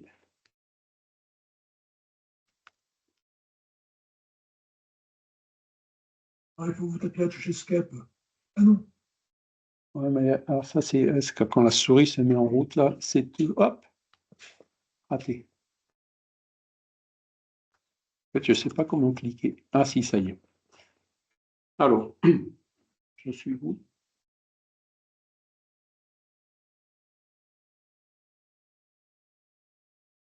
Voilà. Donc, à l'époque, il avait déjà bien, donc dans la revue d'astronomie de 1920, volume 34, de siècle en siècle, la science se transforme et elle progressera toujours. L'essence des choses nous est inconnue. Ça aussi, il a raison. Je sais que je ne sais rien. Tout notre savoir n'est qu'une interprétation des phénomènes. L'absolu nous reste secret. Hein, donc là aussi, il sentait bien le rôle de la conscience, de l'observateur, enfin, toutes des questions qui sont vraiment d'actualité dans la science. Qu'est-ce que la gravitation universelle décrite par Newton? Où est l'élastique qui relie le Soleil à la Terre et qui relie la Terre à la Lune? Le graviton, on ne sait toujours pas, la science ne sait pas expliquer. On connaît les lois, mais on ne sait pas vraiment ce qu'il y a derrière. Alors, bon, ça avance quand même avec le boson de Higgs, mais bon, on n'est toujours pas au bout de nos peines. Alors, la théorie actuelle admet que l'espace est rempli par l'éther qu'on a longtemps oublié, qui bizarrement aujourd'hui semble vouloir revenir. Hein, c'est ce que il y a des gens qui en parlent un peu, notamment Philippe Guillemont, mais pas que. Comparable aux ondulations qui se produisent dans une pièce d'eau dans laquelle on a jeté une pierre. Les longueurs d'onde sont même mesurées. Newton pensait au contraire que la lumière représente une émission de particules lancées du Soleil et des étoiles. Donc, est-ce que la lumière, c'est une onde ou c'est une particule? Bon, il y a De Broglie qui est venu, qui a concilié les deux avec la dualité onde-particule. Mais à l'époque, il n'y avait pas. Mais il était bien conscient du problème. Donc, c'est l'un ou c'est l'autre. Alors, il dit, ce sont des théories qui sont plutôt opposées. Hein. Voilà. Et lui, donc, alors, il observait les comètes. Vous savez qu'une comète, la queue, elle est toujours en opposition par rapport au Soleil. Hein. Donc, comme si le Soleil poussait les poussières de la comète toujours dans la même direction. Et donc, c'est ça qui lui disait, hein, les queues cométaires, oui, c'est ça, sont en faveur de l'idée newtonienne, c'est-à-dire que c'est plutôt des particules. Mais aujourd'hui, on sait qu'évidemment, ce n'est pas si simple. Et c'est là où il dit, voilà, il y a un physicien suisse, déjà célèbre par sa théorie fort discutée sur la relativité, M. Albert Einstein. Donc, ce qu'il faut savoir, c'est que en fait, la relativité, elle est rentrée dans les universités en France qu'un peu plus tard, avec notamment Paul Langevin, parce qu'il y avait beaucoup de résistance pour admettre cette théorie. Hein. Elle a mis une bonne vingtaine d'années avant de faire, je dirais, un consensus, du moins en France. Hein. Alors, c'est là où il commence à discuter. Pour ce philosophe, l'espace n'est pas absolu mais relatif, qui plus est relié au temps, l'espace-temps. Le temps devient une quatrième dimension de l'espace. Cette conception paraît nouvelle, etc. J'avoue pour ma part que je ne la comprends pas. Donc, il n'avait pas compris encore la théorie de la relativité à l'époque, et il l'avoue humblement. Mais d'un autre côté, il ne la rejette pas. Hein, il dit, bon, c'est quand même un progrès. Moi, j'avoue que je ne la comprends pas. Comme il disait, moi, j'avoue que dans mon cas de médiumnité, je pense que ça venait de moi et pas de l'esprit de Galilée. Il a toujours été très honnête dans ces choses-là, mais ce n'était jamais pour lui une raison pour dire, dans mon cas, ça ne marche pas, donc ça ne marche jamais. Parce que là, il serait sorti du raisonnement correct. Voilà, en disant que l'espace et le temps ne se tiennent pas, que dans l'espace absolu, le temps n'existe pas, l'espace existe par lui-même, le temps est créé par le mouvement. C'est pareil, j'ai écouté une conférence de Guillemot qu'il a donnée il y a 15 jours à Liège, où il dit il n'y a pas d'espace et il n'y a pas de temps. Enfin, bon, aujourd'hui, ces notions-là sont un peu dans l'absolu, on s'entend, hein, parce que nous, quand on a un train à prendre, etc., on sait bien qu'il y a le temps et qu'il y aura un certain espace d'ici jusqu'à la gare. Mais dans l'absolu, c'est nettement moins clair. Alors, il avait bien compris donc, les trois méthodes de vérification qui avaient été citées par Einstein pour vérifier sa théorie. Hein, donc, les rayons lumineux qui sont déviés par le Soleil, le périhélie de Mercure qui se déplace, et les raies du spectre solaire, donc c'est le redshift, hein, au niveau des astres. Alors, il dit, on a vu que la première de ces conséquences est vérifiée. Donc, ils avaient déjà fait à l'éclipse de 1919 la vérification de la déviation des positions des étoiles par le Soleil. La seconde position du périhélie de Mercure s'accorde avec la fameuse théorie. La troisième, celle du décalage des raies du spectre, ne se vérifie pas. Donc le redshift, il n'était pas convaincu. Bon, aujourd'hui, évidemment, le redshift, il est universellement admis. Mais bon, voilà, c'est là où on voit que pour toutes ces connaissances scientifiques, il faut se remettre dans le contexte de l'époque. Et ça n'enlève absolument rien à son mérite. Hein. Il n'avait pas compris, il l'avoue franchement. Mais derrière, quand même, il conclut. Excusez-moi. Derrière, il a conclu. Ceux qui ont étudié les phénomènes psychiques savent que la matière et l'énergie sont intimement associées. Et oui. Que la matière passe à travers la matière. C'est les expériences de. Ah, comment il s'appelle l'allemand là, Leipzig? Zöllner, voilà. De Zöllner. Voilà. L'espace a plus de 3 dimensions. Il y a des dimensions spirituelles. Le temps n'est pas ce qu'il paraît vulgairement et que l'avenir peut être vu comme le passé, la précognition, les somnambules qui arrivent à revenir dans le passé. Voilà, il dit, moi, en tant que psychiste ou d'étudiant de phénomènes psychiques, ça ne me choque pas. Mais voilà, c'est une évolution de la science, mais à condition, il faut les comprendre, il faut les concevoir, hein, et il ne faut pas qu'elles paraissent irrationnelles. Donc, lui, il était vraiment encore dans le doute, hein, il n'avait pas compris la relativité. Mais Voilà. Ce contraste paradoxal ne doit pas nous empêcher d'admettre la haute valeur de ces diverses études d'Einstein. Elles constituent seulement un degré de plus dans l'ascension de la pensée humaine vers la connaissance intégrale de la réalité. Donc, je ne comprends pas, mais ce qu'il fait, c'est bien, parce que la science, grâce à lui, ou grâce à ces choses-là, avance. Les bradites, alors, je ne vais pas m'étendre sur le sujet, ce n'est pas ma spécialité, c'est à l'époque, comme ils observaient les étoiles, il y a des gens qui ont demandé est-ce qu'il a observé des ovnis? Ben oui, et donc à l'époque, ils appelaient ça les bradites. Donc je vous oriente vers une conférence que vous trouverez sur YouTube, sur Nurea TV, si je me rappelle bien, donc de Jonathan Ginet, qui parle de ce sujet de façon très intéressante. Les commémorations du centenaire, vite fait. Donc vous avez plein d'événements, vous avez un site camilleflammarion.fr. Allez voir parce que c'est pas fini, il y en a encore, notamment il y en aura sur Paris. Vous avez aussi ce projet qui s'appelle Archiflamme. Donc c'est un accord qui a été fait avec avec des différentes universités, des centres de recherche, où ils vont maintenant digitaliser les archives de Camille Flammarion, qui sont en fait très peu connues, qui ont été très peu exploitées. Et donc, dans ce qui m'intéresse, c'est qu'il y a 4 volets. Les sciences et techniques de l'Observatoire en milieu amateur, donc je les lis parce que vous n'arrivez pas à le lire. Dimension épistémique et sociale d'un réseau transnational. Petit c, technique littéraire dans les écrits scientifiques populaires. Petit d, spiritisme et recherche sur la vie après la mort et la vie extraterrestre. Voilà. Donc, pas de tabou, ils vont bien, traiter toutes les archives de Flammarion sans rejeter celles qui, parfois, peuvent être mal comprises par ceux qui sont notamment matérialistes. Voilà, donc je m'arrête ici et si on a encore quelques minutes, je suis disponible pour répondre à vos questions. D'abord, on va vous applaudir.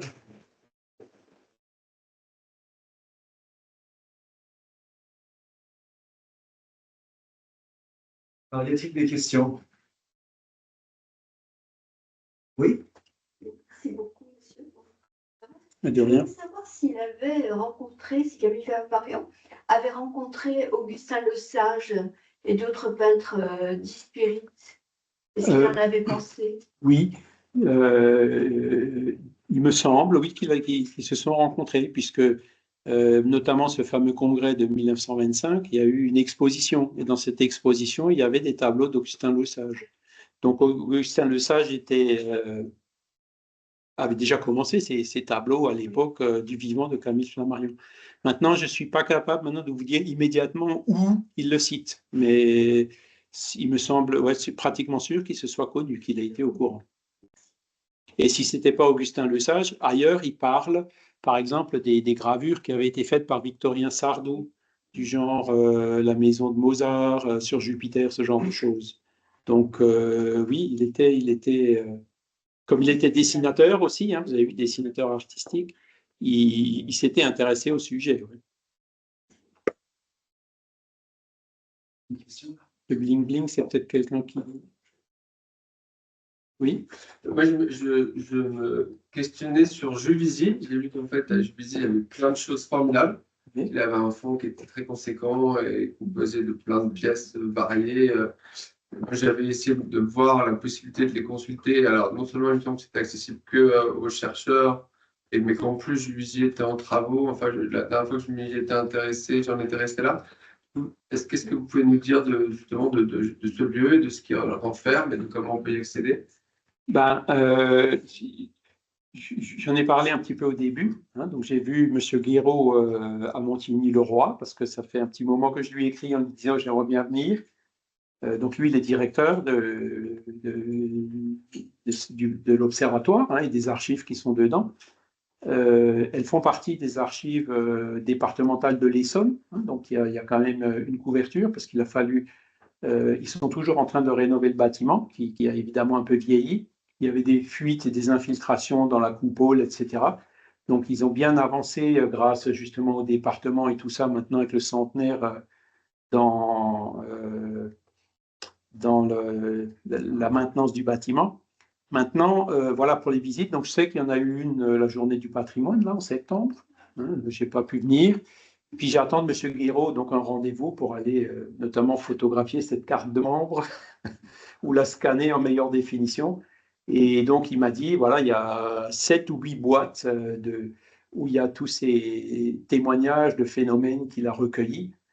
Voilà, moi, comme je suis chercheur dans le domaine, je suis très intéressé aussi pour consulter la partie de ces archives qui sont justement du domaine de ces recherches psychiques et du spiritisme. Mais bon, M. Guiraud, il travaille encore, donc il est très occupé. Et puis bon, voilà, pour l'instant, il m'a donné un rendez-vous pour le début de l'année prochaine. Mais c'est vrai que c'est pas ouvert au public comme ça tous les jours, hein, sauf des visites organisées. Et ensuite, si on veut aller regarder plus profondément, plus en détail ce qu'ils ont, effectivement, c'est que sur rendez-vous. Ça, c'est ce que je sais, parce que j'y ai pas été encore. Je n'ai pas pu y aller. Du coup, je rebondis, on peut du coup supposer sans doute que le meilleur, je sais pas, mais en tout cas, les témoignages ou les documents les plus intéressants, il les a déjà sélectionnés pour les transmettre au public dans les derniers ouvrages. Les 6-7 derniers livres qu'il a écrits. Mais il doit y en avoir d'autres. Il n'a certainement pas tout. Parce que des témoignages, il y en a genre 3000. Hein. Donc c'est vraiment quelque chose d'important. Mais encore une fois, dans le cadre du projet Archiflamme, ils m'ont dit non, ça fera aussi partie du projet.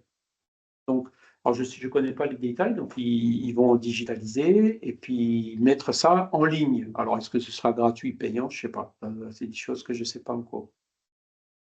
Mais vous cherchez Archiflamme, vous trouverez sur le Centre national de recherche les projets, les descriptions, le chef du projet. Je lui ai écrit, il m'a répondu. Voilà, ils en sont au stade de l'appel d'offres. Donc, c'est très préliminaire et ça risque de mettre encore un certain temps avant d'être accessible à tout le monde. Mais je ne désespère pas d'un jour pouvoir y aller.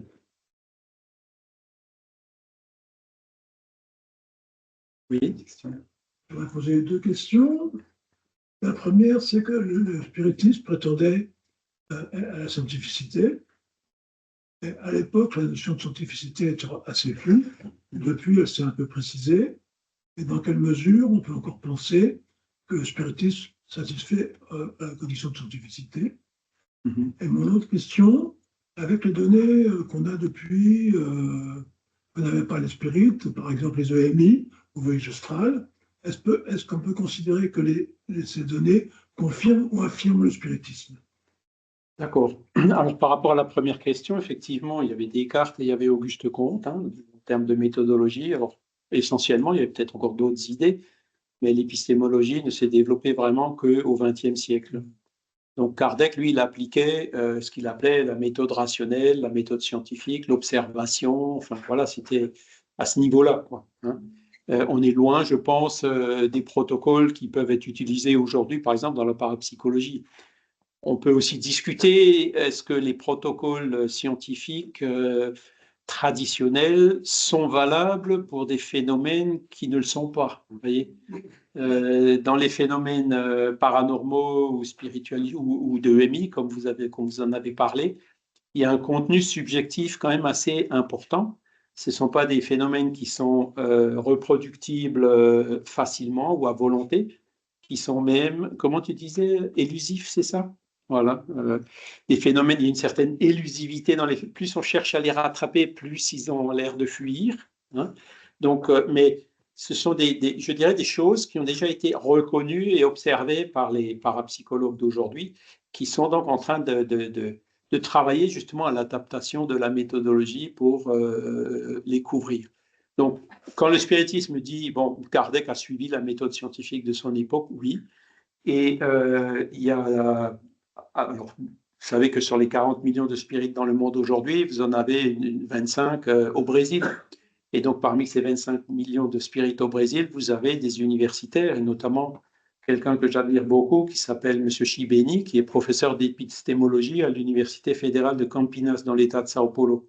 Et donc, lui, il a fait une analyse donc, de Kardec, en faisant les parallèles par rapport à la Cathos, par rapport à Popper, par rapport à Thomas Kuhn, par rapport à Feyerabend, par rapport à l'épistémologie d'aujourd'hui. Et il a largement démontré que plusieurs des principes que Kardec a déjà adoptés à l'époque n'ont été en fait introduits dans l'épistémologie qu'après. Donc en quelque sorte, il avait même un peu d'avance sur son temps. Voilà.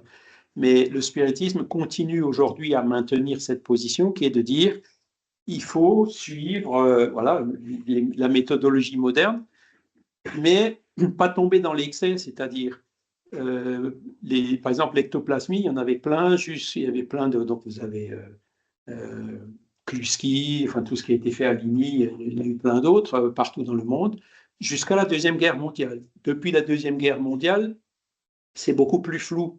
Vous aurez bientôt le volume 3 de Michel Granger, voilà la saga de l'ectoplasme. Et donc, dans son volume 3, que j'ai déjà relu jusqu'à la page 700, il parle justement des phénomènes d'ectoplasmie actuels, enfin modernes, récents, des années 2000, je dirais, qui se produisent toujours. Mais chaque fois qu'on demande aux médiums, au sujet, est-ce que vous êtes prêt à vous soumettre à des expériences dans un cadre scientifique, ben, ils répondent pratiquement tous non, et pour plein de raisons. La première raison, c'est que et on le voit bien dans la saga de l'ectoplasme, il y a eu beaucoup de dites recherches qui étaient plus une chasse à la fraude qu'une recherche. Ensuite, il y a un deuxième phénomène que Renaud... je n'ai pas encore lu celui-là, là, hein. J'ai lu que l'introduction, mais j'ai lu l'autre livre sur la parapsychologie de Renaud, où comment dire, l'influence des expérimentateurs et des observateurs sur le phénomène proprement dit. Et il y a beaucoup de concepts comme ça qui nous font comprendre aujourd'hui et qui commencent à être admis même dans le milieu de la parapsychologie, voilà, que si on met des protocoles qui sont trop rigides, ben, le phénomène ne se produit plus. Les protocoles sont tels qu'ils inhibent le phénomène. Et nous, en tant que spirit, on dit les phénomènes sont produits avec l'aide des esprits. C'est-à-dire les esprits, c'est comme nous, une fois qu'on est mort. En gros, c'est ça. Hein. Et donc, ces esprits, ben, ils viennent s'ils veulent. Ils viennent, ils voient très bien quelle est l'intention des gens et tout. Et s'il y a des intentions qui ne sont pas claires ou qui sont contraires ou qui sont mauvaises, ben, ils s'abstiennent et le phénomène ne se produit pas. Voyez, ça, c'est notre interprétation de ce qui commence à être pris en compte aujourd'hui. Donc, moi, je connais aussi quelques personnes qui ont des facultés comme ça, d'effets physiques, mais ils ne veulent plus se soumettre, et qui d'ailleurs se sont soumis à l'époque avec Hubert Larcher, à l'époque de Uri Geller et tout ça, hein, c'est dans les années 70, et qui disent non, j'ai donné une fois, je ne vais pas y aller une deuxième fois. Donc c'est là où il faut trouver je dirais, un terrain d'entente, une manière un peu moins, comment je veux dire, brutale, peut-être pas brutale, mais parce que c'est vraiment comme ça que ça a été perçu par les sujets, quoi, pour observer ces phénomènes-là. Donc voilà, là, il faut qu'on revienne à trouver un juste milieu. Et la deuxième question, c'était les EMI. Bon, alors, voilà. Alors, les EMI, il y en avait déjà, quand on cherche dans les vieilles revues spirites, on trouve plein de récits qui ressemblent. Et d'ailleurs, Renaud en fait aussi, il a fait un livre sur les EMI que j'ai lu récemment, ouais, bah, c'est celui-là, où il y a un historique qui est fait. Hein, et puis, vous aviez déjà des phénomènes au 19e siècle. Hein, comme c'est un phénomène naturel, bon, aujourd'hui, il se multiplie parce que les techniques de réanimation ont progressé. À l'époque, les gens, 90% des gens mouraient, donc il y avait beaucoup moins de phénomènes, de récits, c'est sûr, mais il y en a. Donc, ce n'est pas quelque chose de nouveau, et ce phénomène-là s'explique très bien d'un point de vue spirit. Hein, l'âme, les perceptions hors du corps, le corps qui ne fonctionne plus, l'électroencéphalogramme plat et la personne qui a un vécu, alors ça dure quelques minutes au plus, hein, parce que sinon après c'est trop tard, et la personne a une expérience qui paraît avoir duré des jours. C'est cette notion du temps dont je parlais tout à l'heure. D'où viennent ces perceptions, même quand le cerveau ne fonctionne plus, hein, l'explication spirituelle, elle est simple. Hein, ben, c'est l'âme qui s'est détachée de son corps et la perception s'est faite au niveau de l'âme. Voilà, avant que l'âme revienne. Et donc, le MI, c'est quand l'âme a gardé un souvenir de cet épisode en dehors de son corps. Il y a un phénomène aussi dont on commence à parler, qui est très intéressant, c'est le voyage astral. Oui, ben je dirais c'est un phénomène qui est similaire, mais qui n'est pas lié, je dirais, à un traumatisme, même si j'ai bien appris aussi dans le livre de Renaud que toutes les EMI ne sont pas liées à un traumatisme, hein, qu'il peut y en avoir dans d'autres circonstances. Et il y a même des personnes qui arrivent, entre guillemets, en se concentrant à faire des voyages en dehors de leur corps, voilà, et qui perçoivent ou qui reviennent après avec des témoignages. Après, la question c'est, OK, est-ce qu'il m'invente quelque chose? Est-ce qu'on peut vérifier ce qu'il dit ou pas? C'est les récits de EMI. Le gars, il vous dit ça, vous n'avez pas les moyens de vérifier si ce qu'il vous dit c'est vrai ou pas. Sauf quand il y a quelques éléments objectifs dedans. Dans le genre, dans la pièce à côté, il s'est passé telle chose, et on va vérifier, il s'est effectivement passé telle chose. Lui, il était là, comment il a pu percevoir ça? Vous voyez? Donc, quand il y a des éléments objectifs, oui, mais le reste du récit, encore une fois, il y a le caractère subjectif. Vous voyez? Mais en tant que spirit, au contraire, tous ces phénomènes viennent confirmer, comme le disait Flammarion dans ce que je vous ai lu, il a dit ben, l'explication spirit, c'est même si je ne suis pas satisfait, que c'est peut-être trop simple, etc., c'est quand même celle qui explique le mieux les choses. Et alors, vous avez la relativité, vous avez la mécanique quantique, vous avez les EMI, vous avez toutes ces choses qui sont apparues depuis l'ectoplasmie. L'ectoplasme, c'est un mot qui n'existait pas à l'époque de Kardec, qui sont venus confirmer, en fait, le paradigme, les bases que Kardec avait établies. Donc, le spiritisme résiste, en fait, à tous ces nouveaux phénomènes parce que, peut-être même de façon un peu trop facile, quoi, donc ça peut être peut-être un peu gênant ou vexant, mais voilà, pour nous, c'est tout à fait naturel. C'est pour ça qu'on communique aussi sur les EMI. Non? Et du coup, j'ai une question sur l'évolution des positions Flammarion par rapport au spiritisme. Est-ce qu'il a développé des concepts, sa propre compréhension des choses, notamment sur la fin, parce que il était un peu critique d'un certain spiritisme, est-ce qu'il a été influencé, je ne sais pas, par Gustave Gelé ou des gens comme ça? Alors, il était effectivement dans l'IMI, mais il avait déjà presque 80 ans à l'époque, hein, donc voilà. Mais moi, quand je vois ce qu'il a écrit quand il avait la vingtaine d'années et ce qu'il a écrit à la fin, ce qui m'a vraiment marqué chez lui, c'est qu'il est resté constant, à la fois dans ses convictions et à la fois dans ses doutes pendant toute sa vie. Je n'ai pas de preuve manifeste sur lequel il avait fondamentalement changé de position voilà. Maintenant, après, les phénomènes d'ectoplasmie, les expériences de Gelée et tout, c'était quand ça, Gelée, il est mort en 24, c'est ça, hein, 24, l'avion qui est tombé là à Varsovie. Donc, Flammarion est mort après Gelée, en fait. Hein, donc, il a dû avoir connaissance donc, de ces phénomènes et il a certainement dû les intégrer en complément par rapport aux forces naturelles inconnues, etc. Surtout que Flammarion a bien sûr connu Crookes, hein, parce que ce qu'a fait Gelée, c'était voilà, des phénomènes de même style avec des variantes évidemment, mais fondamentalement c'était de l'ectoplasmie, comme l'avait déjà observé Crookes. Donc Flammarion, oui, il a connu tout ça. Oui. Et je ne pense pas qu'il ait vraiment changé d'opinion. Alors, il a peut-être changé d'opinion après. Bon, nous, on reçoit, comme lui, il avait reçu des communications signées Galilée. Nous, de temps en temps, on reçoit des communications signées Flammarion, où la première chose qu'il dit, c'est « ne doutez pas comme j'ai douté ». Bon, on prend ça comme ça. Maintenant, voilà, on ne doute pas. Donc, ce n'est pas une crédulité. Hein, c'est le juste milieu entre le doute systématique et la crédulité aveugle. Quoi. Je pense que le chemin le plus raisonnable, il est au milieu. J'ai une question sur la mythologie.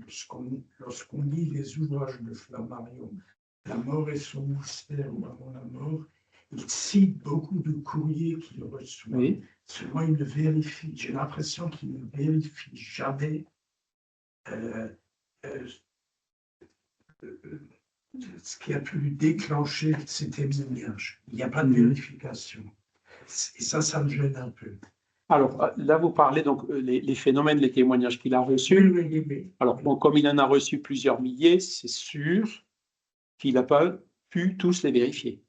Mais il en a vérifié quelques-uns, et de temps en temps, il le dit dans son livre, hein, les phénomènes qu'il a vérifiés, soit lui directement, soit par l'intermédiaire d'autres personnes. Maintenant, vous trouverez, il catégorise les phénomènes, hein, mais il ne va pas rentrer dans l'interprétation spirit. Il en reste au phénomène, il en reste à ce qu'il avait dit, la validation de l'authenticité et de la véracité des phénomènes. Maintenant, voilà, si on prend des cas plus récents, comme celui de Ian Stevenson sur les cas de réincarnation, c'est pareil. Aujourd'hui, ces travaux-là sont assez fragiles parce que tout repose sur la confiance qu'on a en Ian Stevenson. Ce ne sont pas des phénomènes qui sont reproductibles. Hein, on retombe toujours sur le même problème. Il y a des gens qui ont reproduit exactement Stephenson et c'est parfaitement reproductible. Stephenson a observé 2500 cas. C'est des cas qui sont quand même assez abondants. Ce n'est pas difficile de trouver quelqu'un, un gosse qui aura un produit antérieur. Oui. C'est pas si difficile que ça. Les phénomènes continuent à se produire, ça c'est vrai. Reproductible. Enfin, ils se reproduisent naturellement. On ne peut pas les reproduire comme ça en laboratoire. L'astronomie, c'est pareil. Hein. L'astronomie, et ça, comme Flammarion le disait, il ne faut pas confondre les sciences d'observation avec les sciences d'expérimentation. Et l'astronomie, par essence, c'est une science d'observation. On ne peut pas créer une explosion de supernova. On est obligé d'attendre qu'elle se produise et de l'observer. Alors que le chimiste, lui, voilà, ou le physicien, dans les autres domaines de la science, on peut reproduire les expériences au laboratoire. Ça, il faut bien se dire que pour ces phénomènes paranormaux, ça fonctionne très rarement comme ça. Alors Kardec, c'est ce qu'on discutait ce matin avec Jérémy, lui il disait, écoutez, les tables, elles tournent partout dans tous les salons, allez voir et puis rendez-vous compte par vous-même. Le problème, c'est qu'aujourd'hui, il y a un peu moins de tables qui tournent. On pourrait toujours les faire tourner, quoi, hein, tout comme elles tournaient à l'époque. Mais du coup, il y a ce doute, quoi. Donc, c'est vrai qu'à un moment donné, moi, quand je réfléchis à la manière dont j'ai adhéré au spiritisme, j'ai été confronté à des phénomènes personnels, donc qui sont subjectifs, mais qui ont, c'était je dirais comment dire ça? C'est ça qui m'a fait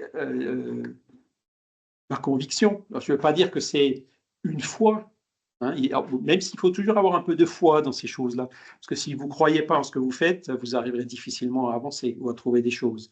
Donc il y a toujours quelque part une composante de foi, mais qui n'est pas aveugle. C'est une foi qui s'observe après sur l'observation, qui se confirme par l'observation et par le raisonnement. Hein.